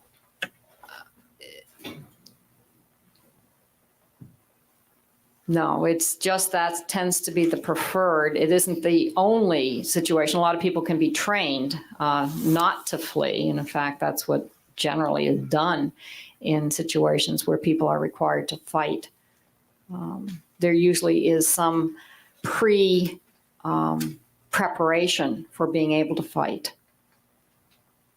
I mean, like in the car situation, people are going to try to avoid an accident. They're not going to try to Speed up so they have speed more up so they have one, right? Okay. Yeah. Now I'm going to give you a hypothetical. If two people are raised in the same environment but are raised very differently, they're treated very differently, their experiences are very different, would you expect to see the same biological recoding in each of them?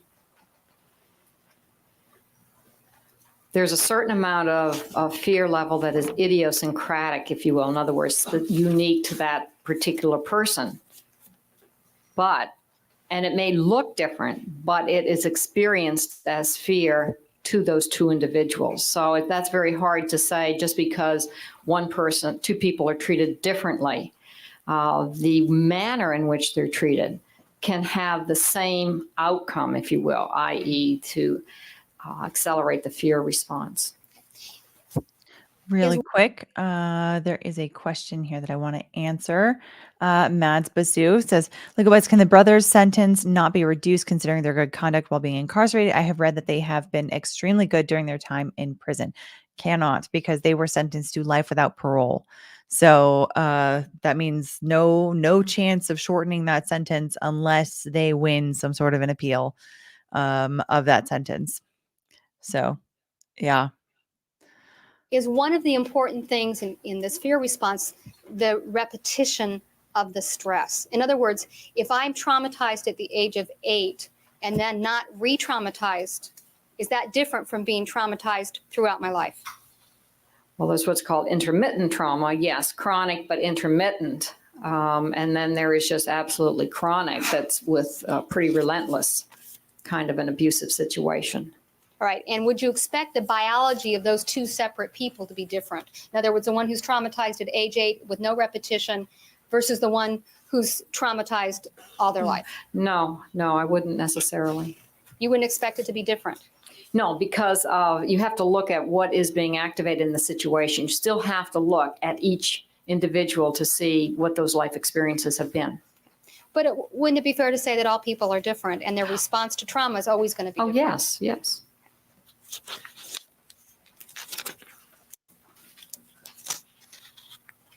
Your Honor, may we take our afternoon break now? I think I can shorten my cross-examination if I have a few minutes. All right, in court and all other participants as well, you may continue your cross-examination. Dr. Burgess, I want to return briefly to the classifications that you've testified to already.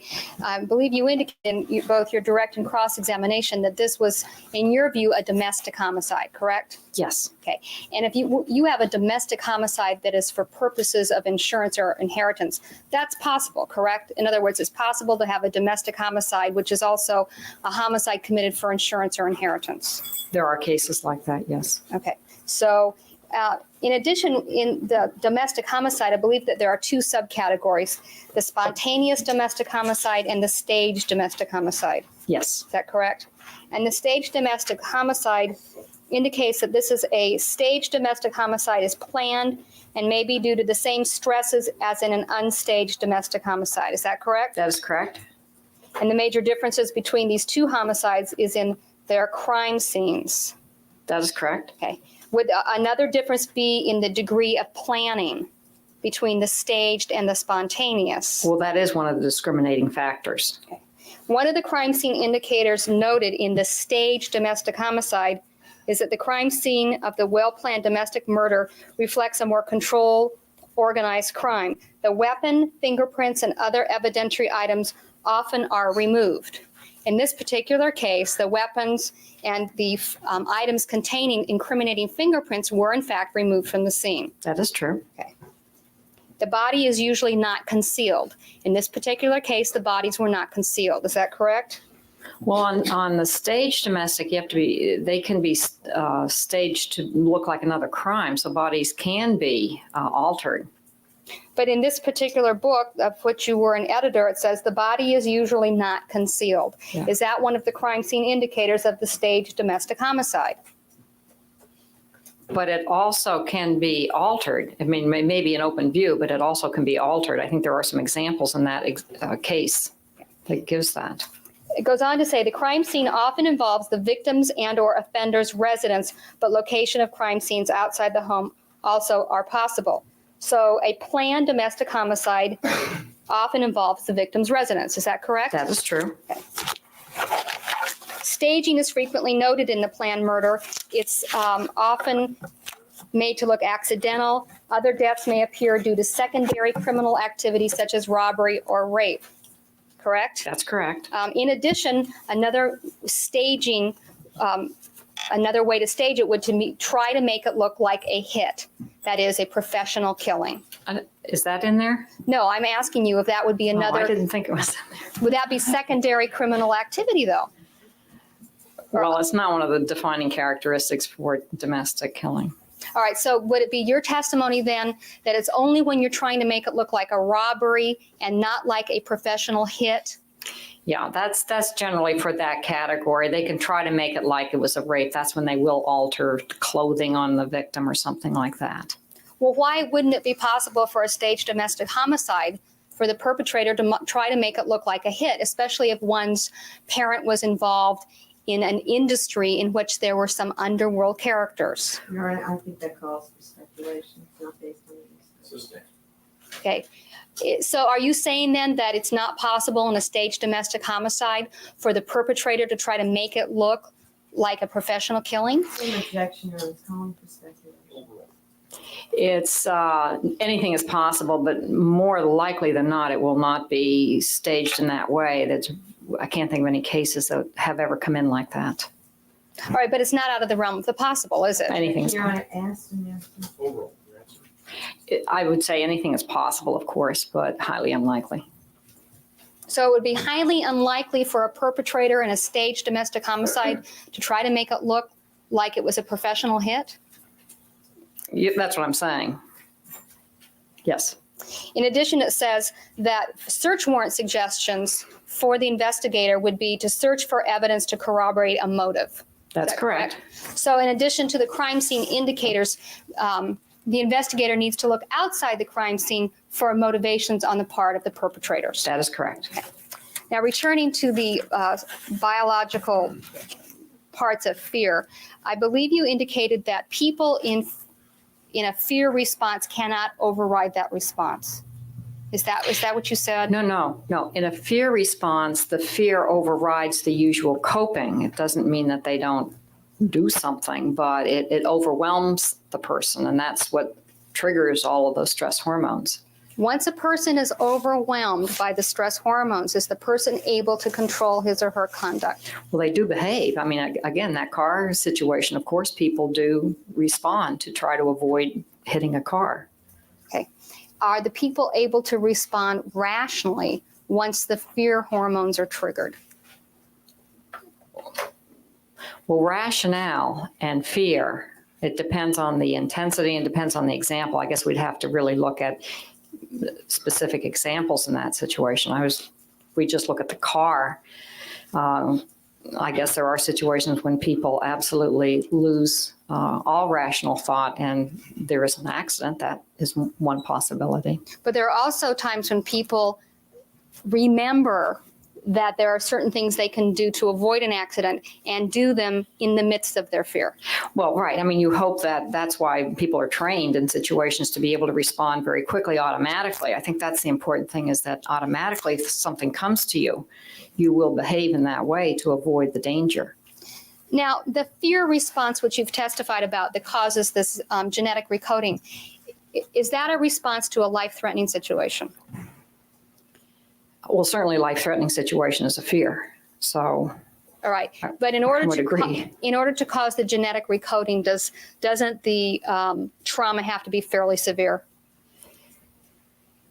The recoding is dependent upon the chronic nature, the prolonged nature of it, and kept at such high sustaining levels that the brain chemistry is constantly being activated.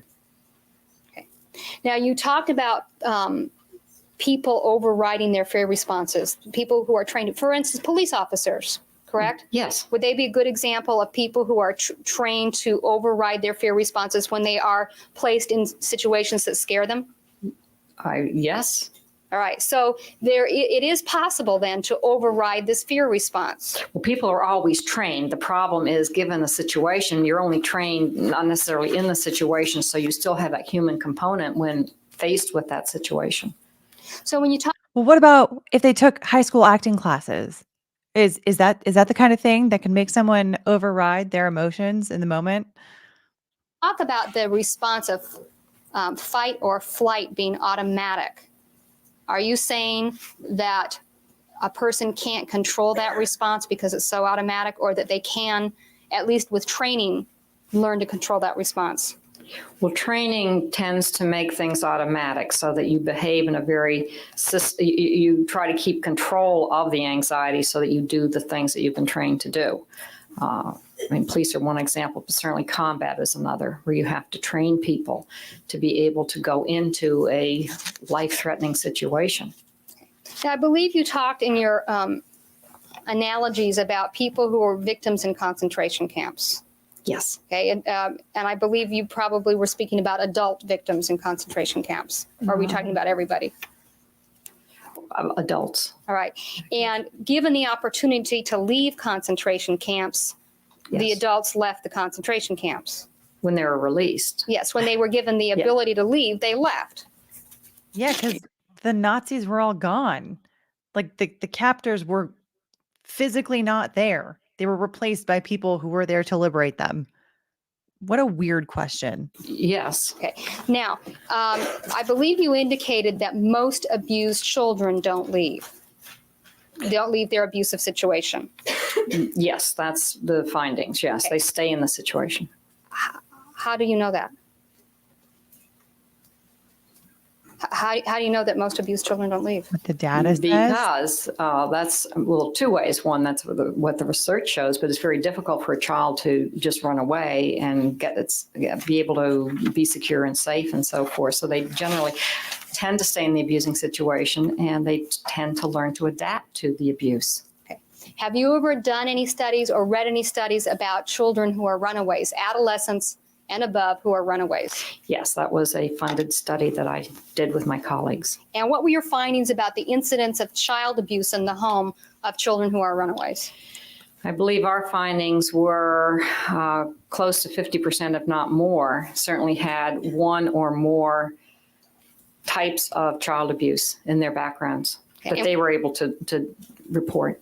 And when in our discussion, when we're talking about child abuse, are you talking about sexual, psychological, physical, or all three? All three. Okay, so at least 50% of the children who run away were subject to some sort of child abuse of whatever kind at home. Of that particular study, that's correct. All right. Which means that is a small percentage of the children who are actually abused. So, like, put that number in your brain.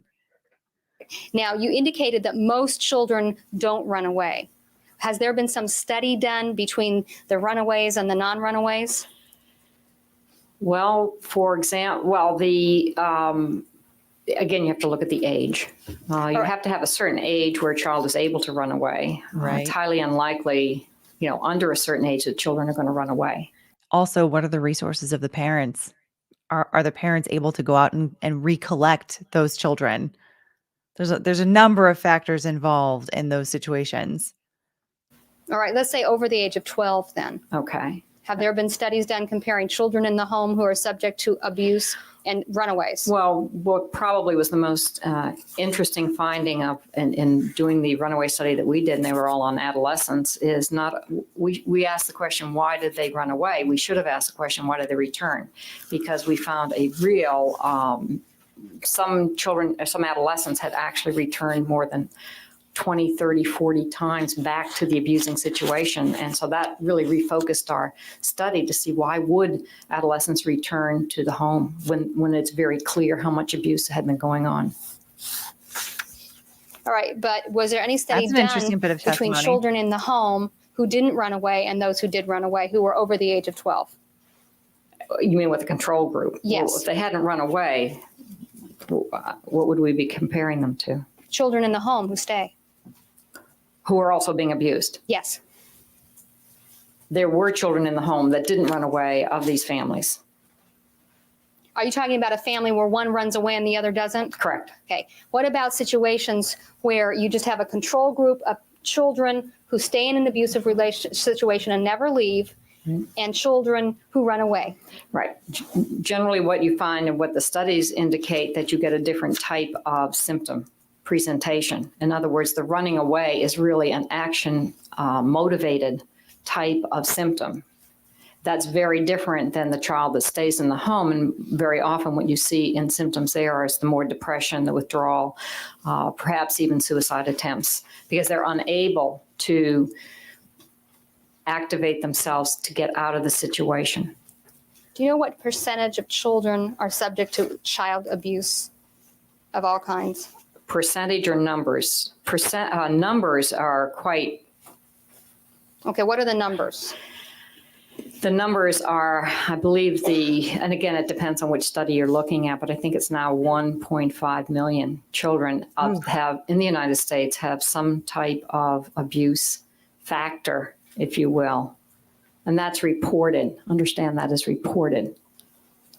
And of those 1.5 million, do you know which percentage of them stay in the home and which percentage run away? Well, see, then you'd have to look at the adolescent level. That generally tends to be when children do leave the home. And I don't know what those statistics are. We certainly have statistics on runaways, but you can't be sure that just because they've run away that they've also been abused.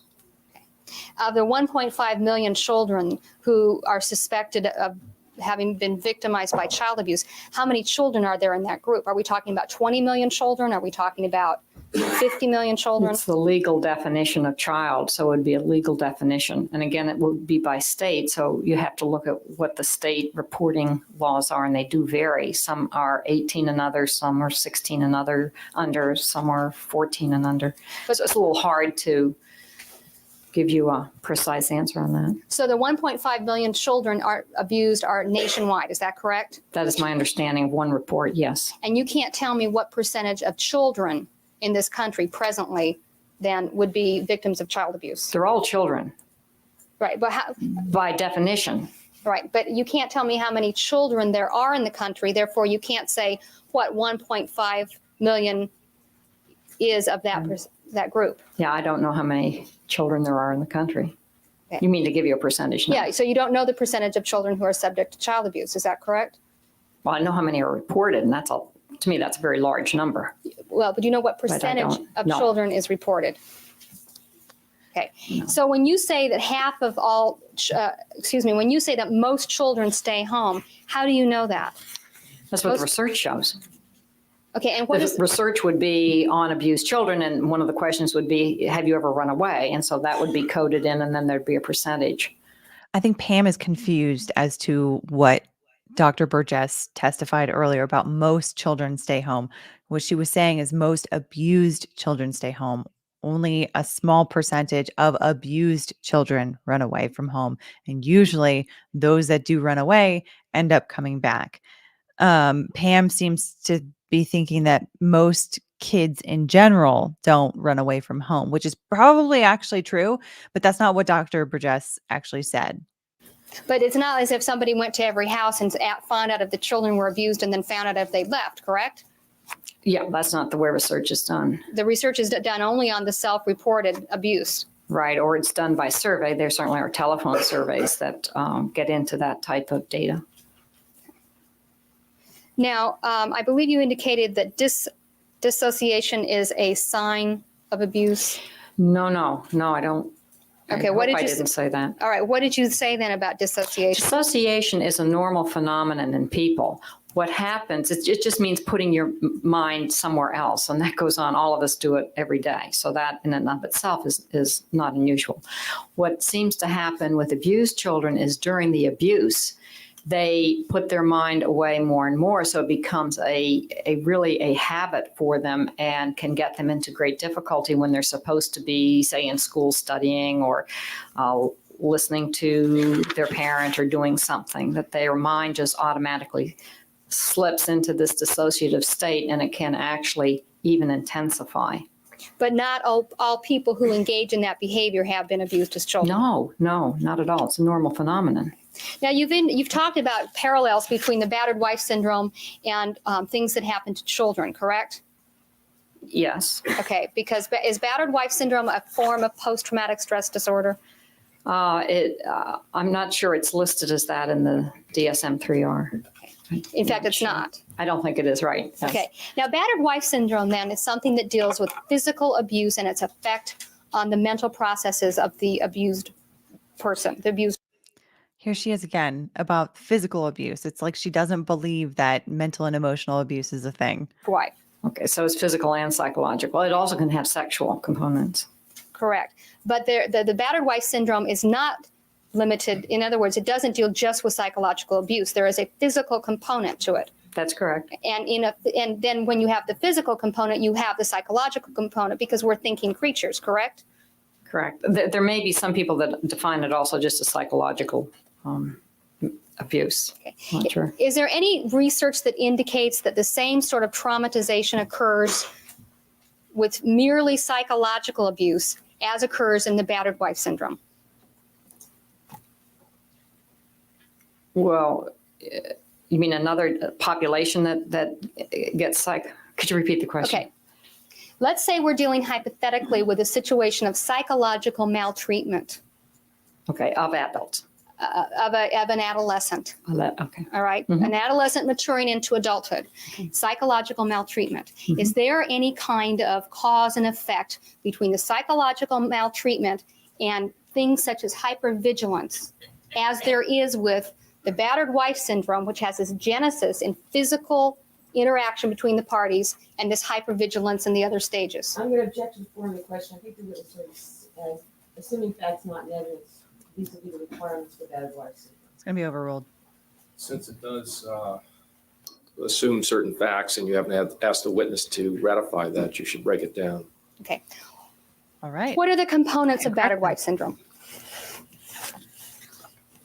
The components would be psychological abuse, in other words, humiliation, degradation, things that are said, implied to the woman. There often is a physical component where the woman is hit, punched, shoved. In other words, an intentional act to injure her is made. And then there's a third possible component of sexual abuse. The woman may be forced into a sexual situation intentionally. So battered wife syndrome occurs in a woman who's been psychologically abused without any physical abuse? I believe you could have that, yes. Okay, you could have that. Right. Is that the way that battered wife syndrome is used? More often than not, it's going to be identified as having the physical component, the physical and or the sexual component. Now, presently, there is no definable child abuse syndrome. Object to the form of the question. Is that correct? Overruled. There are, repeat that again, there's no child abuse syndrome? Yeah, well, when we talk about child abuse, we're talking about generic child abuse, which can contain psychological, physical, and sexual, correct? Yes, correct. All right. Is there any kind of syndrome that deals specifically with child abuse? Well, the battered child syndrome was introduced in the literature back in the 60s, I believe. That's a Yep. very well-known writings out of Denver.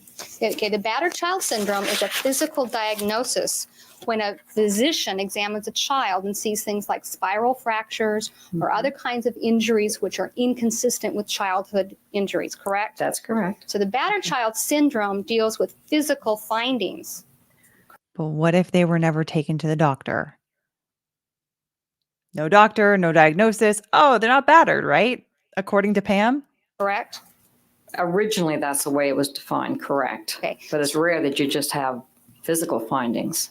All right, I mean- but in terms of what we give a name to, the name is given to a series of physical injuries like broken arm syndrome or something else, Your Honor, correct? I'm going to object. This is argumentative. It Overall. assumes facts. not fact. Overall. Finish Correct? your question? Pardon me? Did you finish your question? I don't know. I'll start again. Starting She said correct. Ask your question. So the battered child syndrome is not the same as the battered wife syndrome. Is that correct? Oh, no, I mean, they're two separate population groups and age groups. Well, but in addition, the battered child syndrome is a name that was coined for medical doctors examining children who've been physically battered. Isn't that correct? Yes, All right. Now, the battered wife syndrome deals with psychological effects of battering, doesn't it? but it also has a physical component. That's correct. But in terms of the two names, they're not synonymous, are they? Because No, they weren't involve intended to be different types of synonymous. Okay. people. So, are you aware of any kind of name that is given to psychological abuse in a child, which results in some sort of trauma? Well, the psychological maltreatment area, there's quite a bit of literature on that and studies on that. So that would be one example. It's called psychological maltreatment. Been books written on it.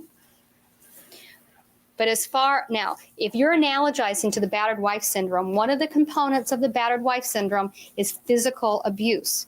Isn't that correct? Your Honor, this is an asked and answered. and Overall. it assumes facts, not negative. Overall. Yes. Because battered means hit, doesn't it? Yes. All right.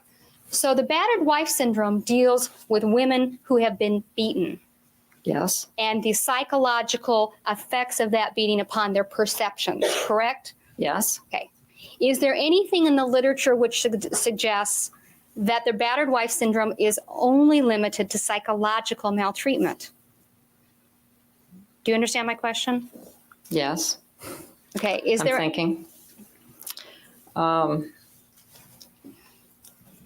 There is, in the literature, a fair amount of discussion about the psychological implications in the battered wife or battered person, battered woman syndrome.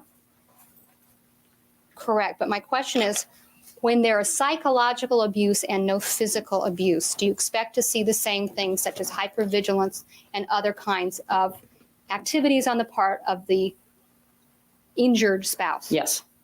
All right. So is it your testimony then that without physical components, a person can still suffer the same sorts of trauma as the battered wife suffers when she's physically beaten by her husband? I'm not going to say exactly the same because you obviously have introduced a new phenomenon where there's going to be physical injury.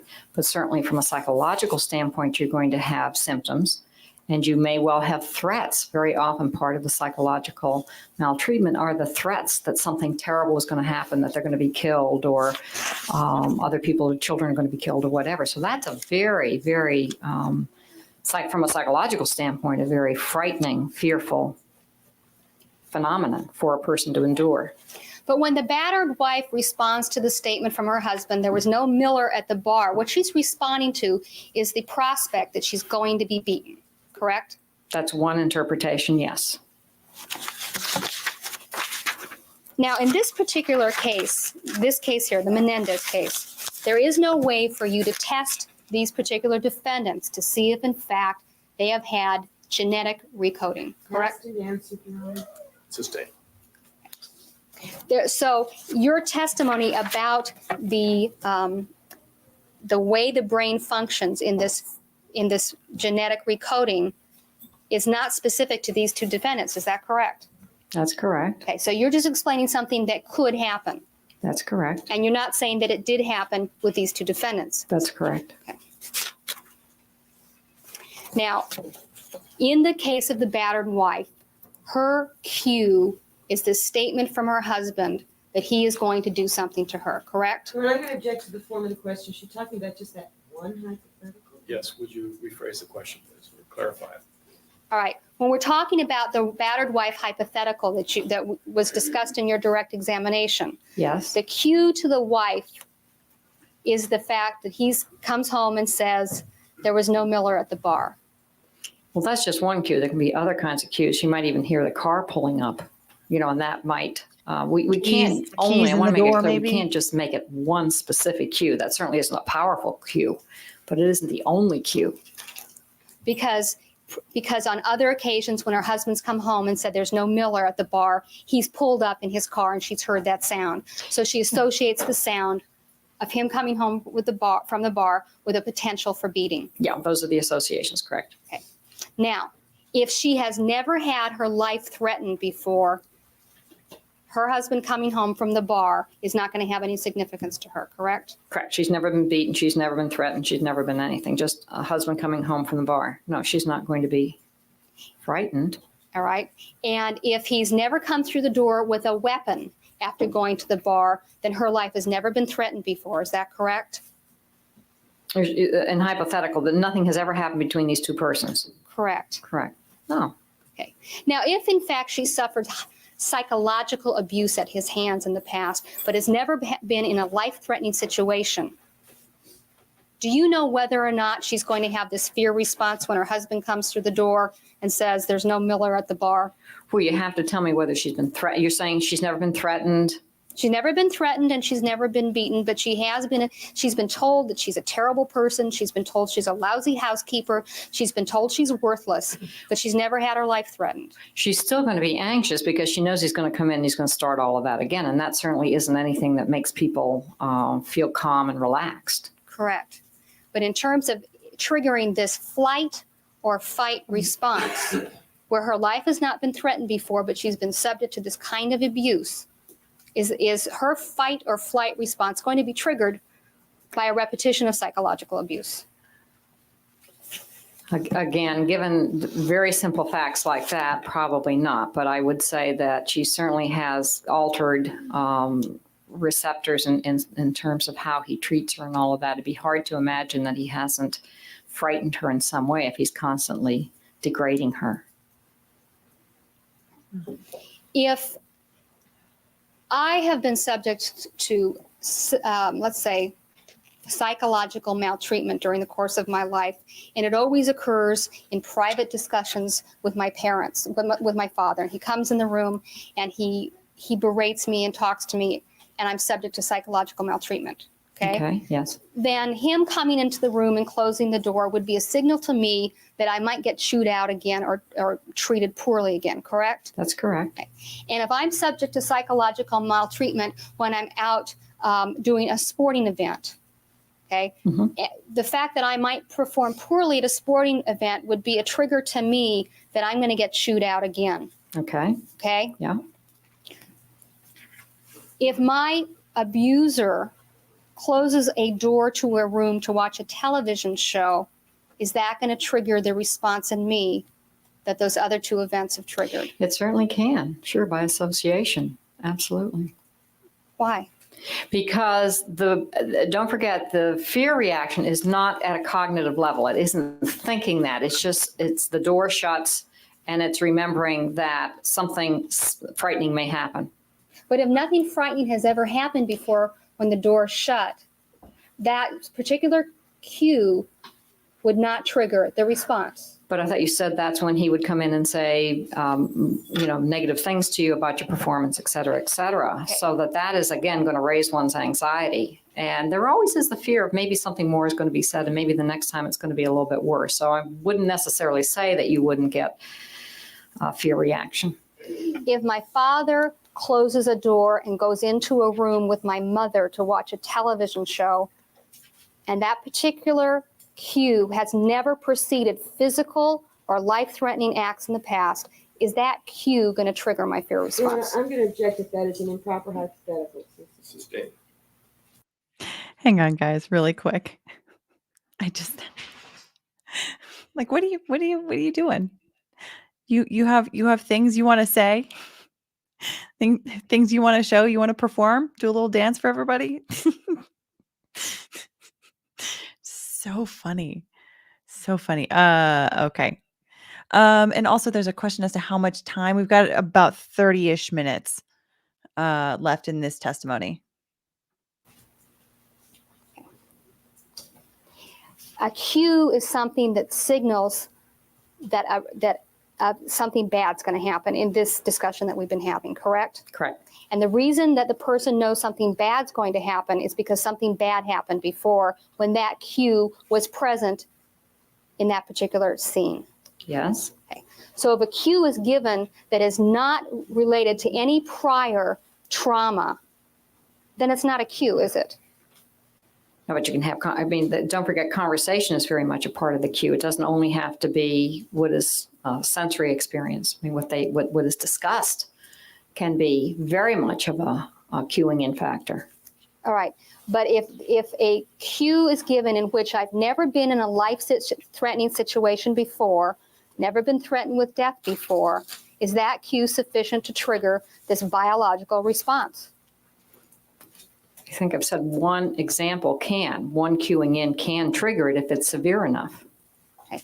But in the battered wife case, what cues her is that when he comes home and says, there's no Miller at the bar, on prior occasions, she has been in a life-threatening situation. Objection, Your Honor. This has been asked and answered in argument.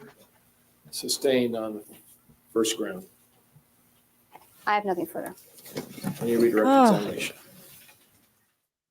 For a Okay. cue, Redirect. as we've been referring to behaviors by abusers, to trigger a frightening response, does it have to be identical to something that's happened before? No. Are cues necessarily repetitions of previous cues? No. Are there situations where a new crisis has arisen, where the abused child has special knowledge of the modus operandi, the personalities, the values, the interests, the intentions of their abuser, and a brand new set of behaviors can trigger the highest level panic response? Sustained. Yeah, both of those. I was waiting for it. Is there a concept called special knowledge that affects how abused children read the signs from their abusers? Yes. And is special knowledge dependent on the repetition of old cues? It may or may not be. And when it isn't, how does special knowledge interact with these fear responses? Because there are new cues that are elicited. Now, if there has been a crisis situation, something that has never happened before in an abusive family, could a child be experiencing these automatic fear responses based on an entire pattern of new conversations, new behaviors, new cues? Yes. Is hypervigilance the scanning of the environment for hints, cues, or clues of danger a conscious, rational thing or automatic? Automatic.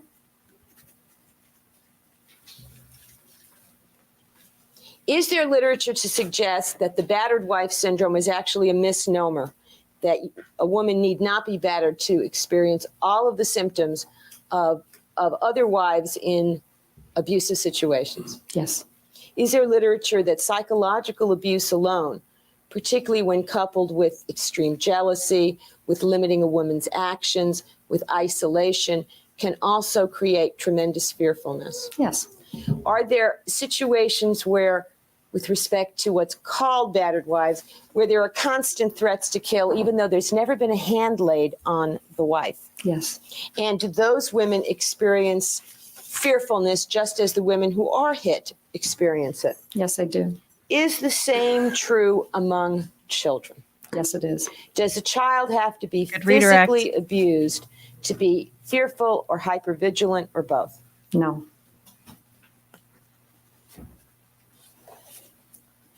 Is sexual abuse scary to children? Yes, it is. Why? There can be several reasons why. First of all, it confuses the child. There is if it's a factor where somebody is known, it determines what is safe and unsafe. The whole factor of premature introduction of the child into activity far beyond its years. There are many things that children become very fearful of. Do children and even adults become fearful when they sense they have absolutely no control over what's done to their bodies? Yes. Is there studies or information in the literature that show that sexually molested children equate the molestation with death? Yes, there is. And how was that information developed? Section irrelevant. Sustained. Do children who are subject to chronic sexual abuse then, are they frequently in fear of death? Yes, they are. And is frequent fears of death by little children one of those things that creates this hypersensitivity and easy arousal to fear? Section irrelevant. It's relevant. Yes, it is. Is there literature to suggest that in general, children are more vulnerable to psychological abuse and to terrorization than adult women? Yes, they are. In the realm of psychological abuse, are you familiar with those types of acts that are characterized as terrorizing? Yes. And do you agree, for example, with the labeling system that Dr. Tyler was using in this court as to types of acts that are terrorizing? Yes, I do. For terrorizing acts to produce terror in a child, does there have to be physical contact? No, there doesn't. Does repeated exposure to terrorizing acts create this heightened arousal system to fear? Yes, it does.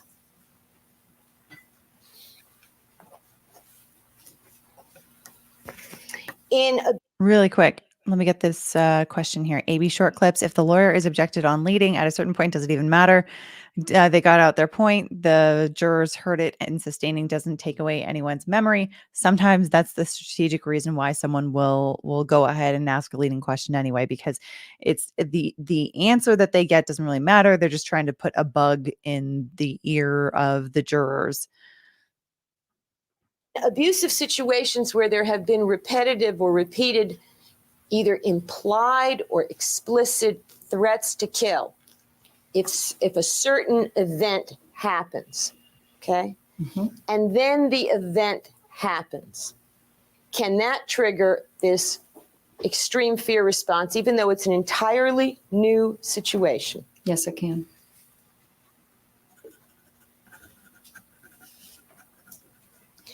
In a situation where a child has been sexually molested in his room over a course of 12 years, and where over the course of the last 5 years, sexual molestation has become a punishment, and where the molester is angry and acting punitive towards the child and orders that child to his room, is that the kind of cue that might make the child scared? Section calls for proper opinion. Sustained.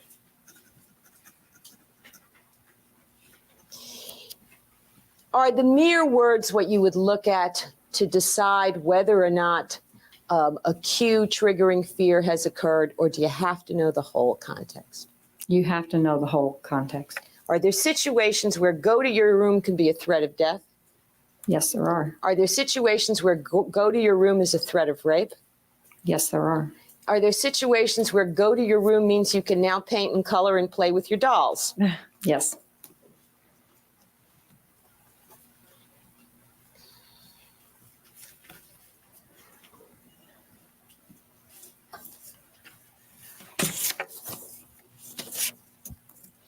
Under certain circumstances, can complete silence even be a cue that something dangerous is about to happen? Probably. Yes, it can.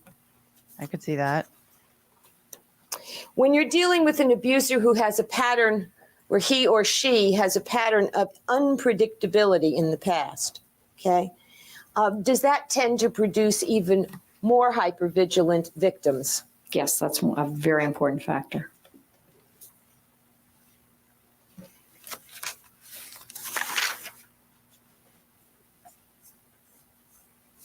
Turning then very briefly to the crime scene area. Have you ever testified for the prosecution, Dr. Burgess, in criminal proceedings? Section irrelevant. Overall. Yes, I have. Have you ever been asked to testify specifically on whether a particular crime scene was an organized crime scene? No, I have not. Would you if you were asked to? Section irrelevant. Overall. Yes, I would. You have no bias against testifying one way or the other, do you? No, I don't. Now, you said that in this particular case, the choice of weapon is a strong indication to you of no planning. Is that correct? That is correct. And that's based both on your initial crime scene evaluation and also on some other information you learned about the case? Yes. And specifically, why is it that this choice of weapon is such a strong indicator to you of lack of planning? Because of the information that I had regarding a few days prior to the situation that that I learned about Okay. And does that information have to do with the fact that in the state of California, people can actually buy handguns if they're willing to wait 2 weeks? That is correct. Now, you're familiar with the fact that there are other states where people cannot buy handguns at all. That is correct.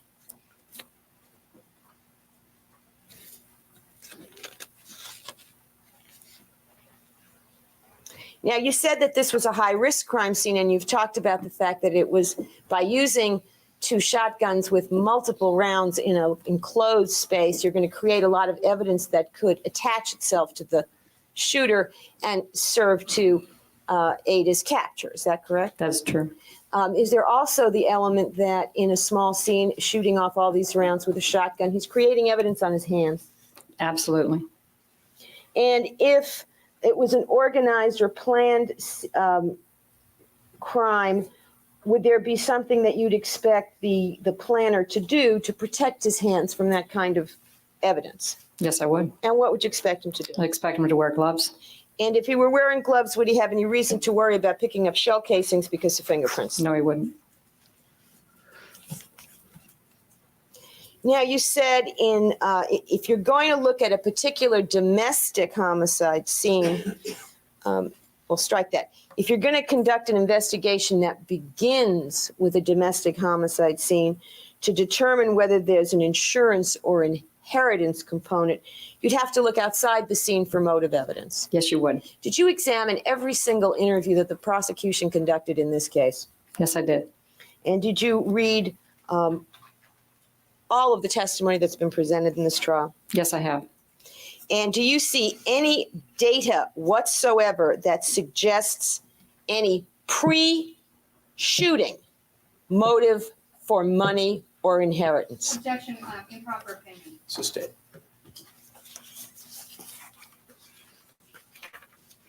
So there was a question earlier from Culperistic. Where does the line exist between what an expert is allowed to opine on and what is something the jury has to consider without expert opinion? It's going to depend partly on the area of expertise that the person is giving, but also it's going to depend on what are the ultimate questions that the jury is going to have to answer in order to find the defendant guilty or not guilty. So if it's like an ultimate legal conclusion that you're essentially asking the witness, you're not allowed to do that because they it's an improper use of their authority. That question is for the jury to decide. So this last question, God, I'm blanking on what the question was, but I do remember thinking that the question that was asked is ultimately what the jury has to answer in order to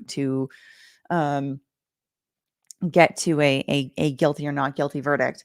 And so that is going to be an improper opinion. Debbie, the objection was that the question was asking for an improper expert opinion in other words, either outside the scope of their expertise or asking an ultimate question for the jury to answer, like an ultimate legal question.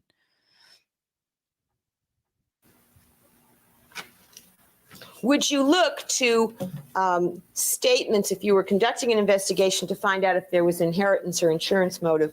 Would you first try to determine whether or not the suspect had information concerning the likelihood of their inheriting or getting insurance? Yes, I would. Would you also look for any kind of pre-crime information concerning whether or not the person had any particular interest or motive to obtain money? Yes, I would.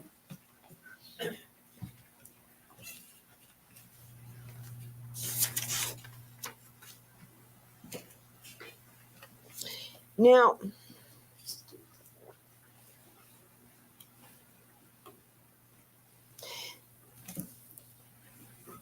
you said that that there is some common knowledge about how organized crime conducts its executions. Yes. Okay, and what is the common method by which organized criminals conduct their hits, if you will? Well, they generally plan it very carefully. They have a lot of information available, and the choice of weapon is going to be the type that leaves a minimal amount of injury, that the hit, if you will, is a direct target, and that they have eliminated as many barriers, if you will, to accomplish their task. Would organized crime, in your opinion, based on your analysis of crimes committed by such persons, use 2 shotguns in a Beverly Hills family room on a Sunday night? Objection to proper opinion. Sustained. You were asked by Mrs. Bozell. So that was another objection for an improper opinion, and the reason for that is because it's asking her to actually speculate of like, would organized crime mobs use a shotgun in Beverly Hills and blah blah blah. Like there's no, if the question was, would you expect to see that, maybe she would be able to answer that, but would they actually do that is too far beyond the scope of what she can actually reliably say. So she can't, because she doesn't know for a fact, right? She's not like, oh, I run with the mob every single day of the week, and I know for a fact that they would never do that. Like, no, she can't say that. Even with all the best data and all the best analysis, you can't say, because what's to stop them from, doing that the next day? Because they're like, all right, guys, we know that no one would suspect us. Anyway. Zanich, if persons could try to stage a crime to make it look like an organized crime hit. You were asked for your opinion on that subject. Remember that? Yes. In your opinion, would persons staging an organized crime hit use 2 shotguns in Beverly Hills No. in someone's home? Objection, improper opinion. Sustained. Move to strike. Objection sustained. The answer is stricken. Has it been widely publicized that organized crime uses shotguns indoors for their hits? No. There you go. Do they? That's something They that do you can not. answer. Do they tend to use a small caliber weapon to the back of the head? Yes, they do. Usually a .22 caliber weapon, is that correct? I believe so, yes. And the reason why she can answer that is because that's what's been, the question was, have you seen it widely publicized? Is this something that is generally known? Is there, you can root that in something that she has studied, that she has researched, something along those lines. Do they take extraordinary measures to avoid leaving prints? Yes, they do. Extraordinary measures to avoid having blood or tissue or things like that get on them? That's correct, yes. And do they try to stage it to make it look like somebody other than organized crime? Yes, they may or may not. They really don't have to. Okay. Are you familiar with cases where organized crime made it look like a burglary, a robbery, or another form of crime? I'm sure there are some cases they really do. Now, you were asked about what happens if law enforcement, in looking at what seems to you to be a domestic shooting case, eliminates the option that there was a need for forced entry because the other residents of the home tell them the doors are always kept open. Do you remember that? Yes. Now, it's your opinion, is it not, when you see a domestic violence scene, that the most likely suspects are A, the ones who call in, and B, the ones who are related? That is true. So is it good law enforcement practice to rely on what those people tell you about whether the doors are locked or unlocked in making your crime scene analysis? Objection, improper opinion. Sustained.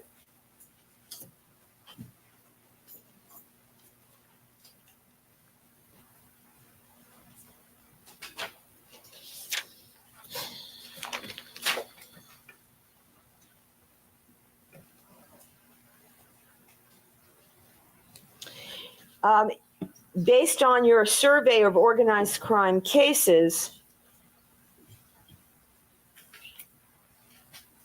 are they likely to leave shell casings in a car and then call the police to the scene where the car is located? No. Are they likely to tell the police that they smelled smoke and saw a thick yellow haze when they weren't supposed to be present at the time of the shooting? No.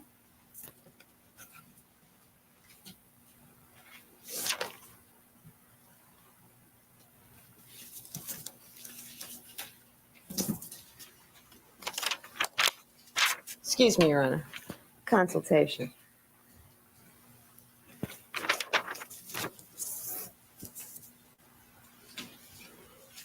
Excuse me, Your Honor. A further consultation. Mr. Burt, would you write more legibly so we don't have these things?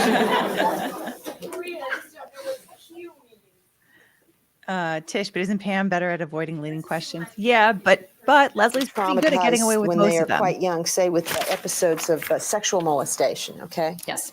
Can their brother, relating to that person, his much more recent experiences of violent sexual molestation, trigger some replay or traumatic or fear-inducing feelings in that person whose molestation was farther in the past?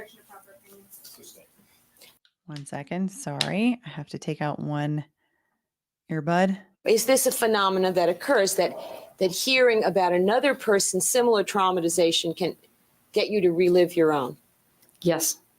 In fact, in the studies of Vietnam War veterans, for example, have they determined that they can re-experience combat, vivid combat scenes based on a car engine sound, a smell? Trash rolling Yes. down the In street. other words, the sensory system gets activated, and that's generally what occurs. They see, smell, or even taste something that reminds them of that experience. And can they also hear something? Someone else is telling a story, a song that may be played over the radio in Nam, virtually anything. Yes. I have nothing further on. Any recross?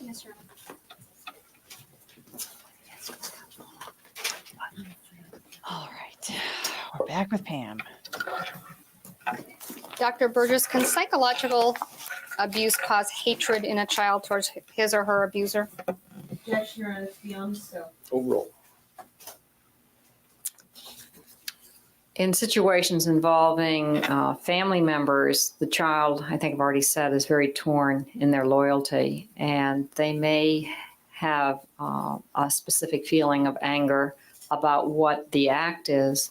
But in general, this is one of the things that holds them into the situation, is the other part, which is the love and of the parent. Can psychological abuse cause hate? Can psychological abuse from the parent cause hatred in the grown child, that is the adult child? Again, anything is possible, but you'd have to know more about the situation. People hate their parents, right? Not everybody loves their parents. People can hate their parents, yes. Okay. And one of the things that can cause a person to hate their parents is having been subjected to child abuse, correct? That may be one thing. And one of the motives in a domestic homicide can be hatred for the parent for all kinds of reasons. Isn't that true? In a homicide, yes. Not all domestic homicides are spontaneous, correct? No. Now, I believe you were asked about the choice of weapon in this case on redirect as being a poor choice because it was a shotgun. Is that correct? That is correct. Okay. If one wants to make a crime look like an organized crime hit, that person who's trying to make it look that way is bound by their perception of what an organized crime hit would look like, aren't they? Well, if they've looked into it or read on it, I mean, they have more information as to how it's done. Well, if they've seen, what if they've just seen movies and their perception of an organized crime hit comes from The Godfather? Well, I'm going to object to this, Your Honor, because you're arguing with itself. Why don't you rephrase the question rather than give examples such as that? All right. One's perceptions of what an organized crime killing are like are based upon one's life experiences, correct? Yes, wherever they get their information, correct. Okay. And your experience of organized crime killings is based upon your years of research in this area, correct? plus others. It isn't just the research, but I certainly have an understanding of that type of crime, yes. Okay, and you have at times specialized in formulating classifications of crime. Correct. Okay, so your knowledge of what constitutes an organized crime killing is not necessarily the general knowledge within this country, correct? Probably. One would hope that you have a more specific knowledge after all the years that you've done researching, correct? That's correct. Now, if one were to choose a small caliber weapon but was unable to get that weapon because of a 14 or 15-day waiting period, but one still wanted to accomplish one's task, one would then move to another weapon, correct? Not necessarily. No, not necessarily. That's where I disagree, that I think that if one wanted to actually commit this organized crime, they would wait the 2 weeks. Yeah. And they would use that weapon. They'd use an appropriate weapon. Yep. What if in 2 weeks the opportunity to commit the crime was not as good as committing it at the earlier time? Wouldn't that be a factor to consider in I'm gonna planning this? object that that's improper hypothetical because these things facts never proven. All right, you'll have to rephrase this question since it is in the form. Oh, dang it. My earbud died. Okay, hopefully this one's charged up enough. Hang on just 1 second. We're almost done with this testimony too. Okay. Are we set up properly? Okay. Yes. Okay. Form of, or should be in the form of a hypothetical question.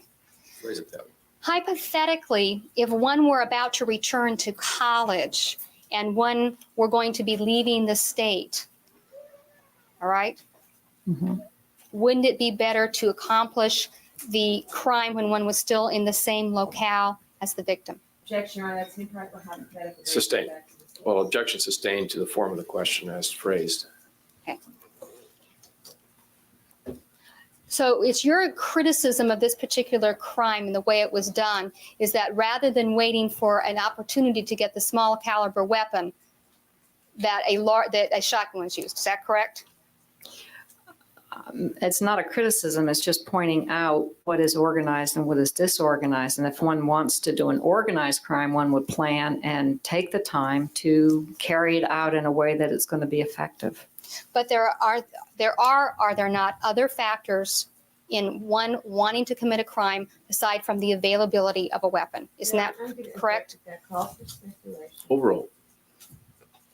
There are other factors in committing a crime aside from just the choice of weapon. That's such an important factor. But there's also opportunity, correct? Well, that is true. There's opportunity. All right. And if opportunity conflicts with getting the proper choice of weapon, then opportunity is a factor to be considered, correct? But it's not a big factor in a domestic situation where people are all right within the same residence. All right. But if people are about to leave the residence and move to different locales, that would change the opportunity, wouldn't it? Objection, Your Honor, there's no foundation for that question. Overruled. It would, it might only change it temporarily, but there is nothing that says that there's an immediacy to this situation. Mm-hmm. What do you mean? In a plan, one would factor that in. That's the idea of a plan. Well, Like- leaving. I mean, Lyle could just say, I'll come back one weekend. Or maybe he decides to extend his stay in Beverly Hills for a couple weeks. You know what I mean? Like it's not like it's impossible for him to come back to Beverly Hills. Leaving town for a period of several months would create a lack of opportunity to commit a domestic homicide, correct? Your Honor, I'm going to object that it's argumentative and it assumes facts, not an evidence. Sustained as to the form of the question. It is argumentative. Leaving town to move to another state, would that, in fact, create a lack of opportunity in a domestic homicide? Object, it assumes facts, not an evidence. Improper hypothetical. Overruled. Your Honor, may we approach No. the offer of proof? No. Do you remember my question? Yes. Okay. You're saying that if that is within a 2-week time period, I'm still going to say that to plan something, a plan means that it is able to be carried off the way it's intended. And a time, that's not a plan if it's something that's just hurriedly done or something like that. That's not a plan. That's not organized. Well, so what is your definition of what a plan is then? A plan is taking into all the factors such as weapon, place, location, method, and most importantly, to leave as few clues as possible. I mean, that's a plan. Now, this checklist that you've just given about weapon, place, location, method, and leaving few clues, is that a checklist that you can buy at the Big Five when you pick up your shotgun? What? Objection, Your Honor. Objection Argumentative. is sustained. It's argumentative. Yeah, Okay. 100%. Dr. Burgess, your definition of a plan is not necessarily everyone's definition of a plan. Isn't that correct? Objection, argumentative. Overruled. I don't know. I haven't checked it out with everyone, but that's generally the way a plan is defined. Good answer. But you are interested in the classification of crimes, correct?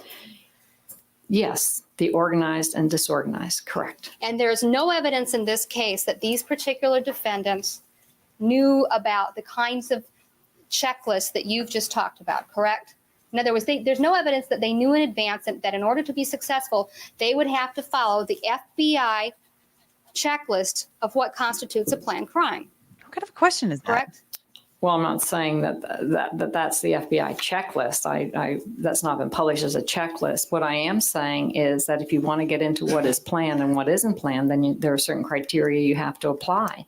And being able to wait 2 weeks, that would, in fact, constitute a plan. But if you didn't want to wait 2 weeks, it wouldn't mean you weren't planning, would it? Depends what you're planning. If you're planning to kill your parents because you want to kill your parents, that is the plan, to kill your parents. If that's the plan, then you'd wait the 2 weeks and have everything right. The right weapon, the right location, the right everything. And unless you Maintaining did her it point. correctly, then you weren't planning at all. Is that your testimony? Well, then it would be a lack of planning, because that's the point. And I believe you rejected the idea that poor planning can be the same as lack of planning. Is that correct? Well, we just tend to call it lack of planning rather than putting an adjective. But lack of planning means no or little planning, Your correct? Honor, I'm going to object to this. This has all been asked and answered. Yeah. All right, it's been gone over once before, but I'll permit limited further examination. Just because someone plans out something poorly doesn't mean they didn't plan it, right? Objection, argumentative. Overruled. Right. A plan generally means something that's going to turn out the way that it's intended. Okay. But if it doesn't turn out the way it's intended, that doesn't mean it wasn't planned. It just means it wasn't planned well, Objection, correct? argumentative, ask and answer. Rephrase the question. What you're saying then is if someone plans something and does a bad job of planning it and executing it, that means it wasn't planned. That shows a lack of planning because it's not going to turn out the way that the plan should be. Now, in discussing the fear that goes into this biological recoding, Yes. if the person's lying about being afraid, then none of these biological things occur. Is that correct? Objection, Your Honor, argumentative. Overruled. Well, I think that the point of the biological model is that you have the physiological response, and that is something that you can't deny. But if you aren't in fear, you don't have the physiological response that you've described in your testimony, correct? If you're not in fear, correct. Okay, so if you're lying about being in fear, then you would not have this biological response. Is that correct? Well, that's one way of stating it. Was there another way of stating it? Well, I just said that you have to take into consideration the symptoms and the whole body response and the whole history. There are a lot of factors that you have to take into consideration. People generally don't go around saying, I'm in fear, and that's not necessarily what's happened. I mean, this is such an automatic response. People don't go around saying they're in fear when they're not. Is that what you said? In the examples we've been giving. Okay, what Yes. about people who are charged with crimes and want to avoid conviction? Do they have a motive to claim emotions that they don't have? Objection, Your Honor, this is beyond the scope of direct, and it's calling for improper opinion. Sustained. Thank you, I have nothing further. Anything else?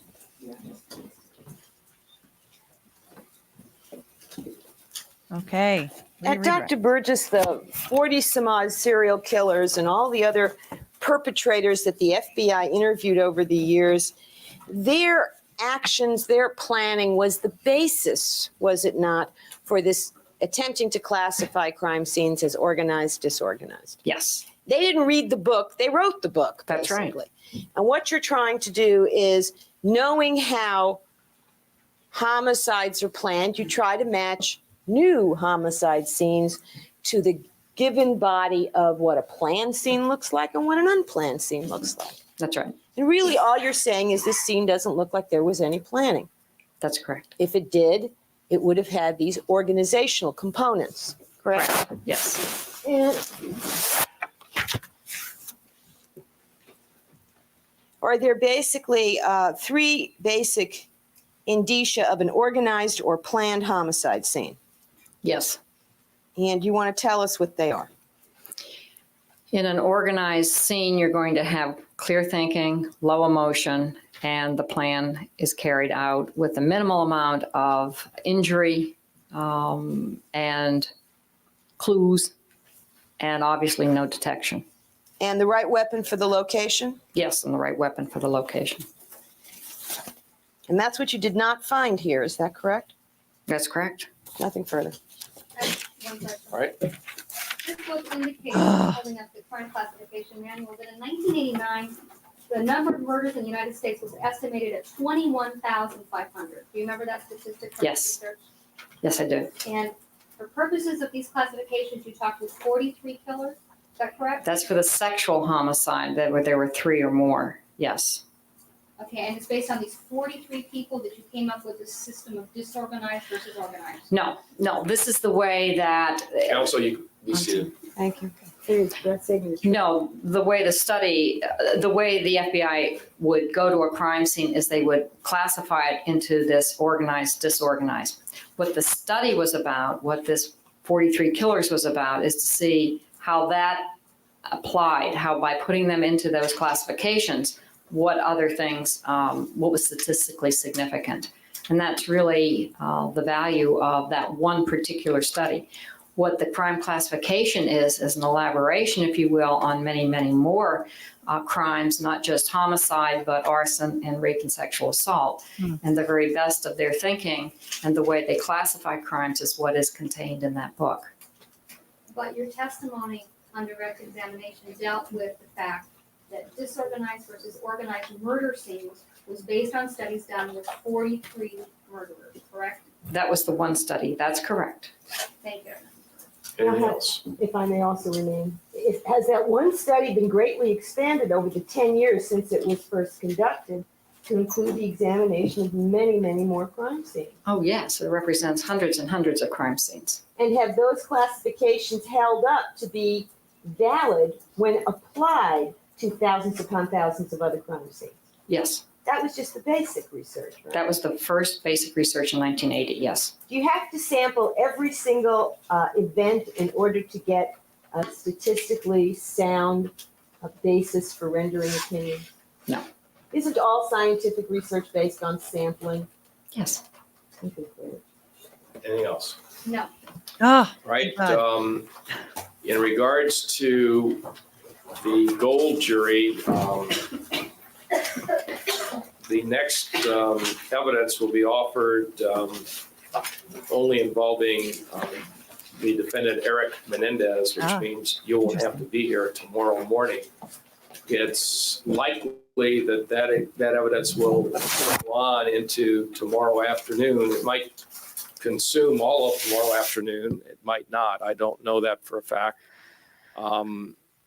Again. Okay, so that's all we need for our purposes. In other words, the next bit of testimony from Dr. Burgess is going to be just in front of Erik Menendez's jury. So this was in front of both of them so far. Now it's just in front of Erik's. Interesting. I wonder what we're going to get into in the next episode then. Yeah, this was fascinating. Very, very interesting. The cross-examination, it definitely seemed like prosecution was trying to land some points, trying to confuse some points, but she was a really stellar expert witness. It held up quite well on cross-examination. She explains things very well, very simply, so that basically anybody can understand, unless you're Pam Bozanich, I guess. But but anyway, but yeah, I mean, it was very strong testimony so far. So we'll see what happens in episode 57 then of this series. But thank you so much to everybody for joining and watching with us, whether you're watching on replay or live, whether you are engaging in the chat or in the comments, or you're just lurking. I appreciate every single one of you for being here. If you guys could, before you head out, please do like the stream. It does help us with the YouTube algorithm gods. I should do this, like the stream. There we go. And yeah, so we'll have more next Monday. Should be regularly scheduled on Monday, and yeah, we'll go on with that. Folks that are new to Bike Club or folks that are returning to Bike Club, Friday we've got another casual members only live stream, so be sure to look out for that. It's going to be 10 a.m. East Coast time as usual. And in between, I'm gonna be putting out a recap from yesterday's Murdaugh hearing, so that we can kind of recap that whole thing. It was like 4 hours of more than 4 hours of testimony. It was like 6 hours, I think, of that entire hearing, not including the break in between. So yeah, keep an eye out for that. Members will also have a first look at that before the general public, at least for a couple hours. Anyway, so yeah, that should be out tomorrow. Yeah, should be out tomorrow.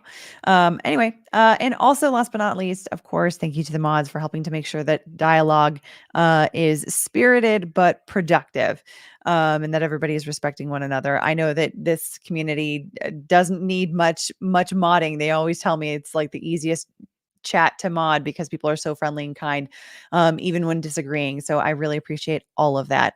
And yeah, that's about it. So thank you guys. Thank you so much.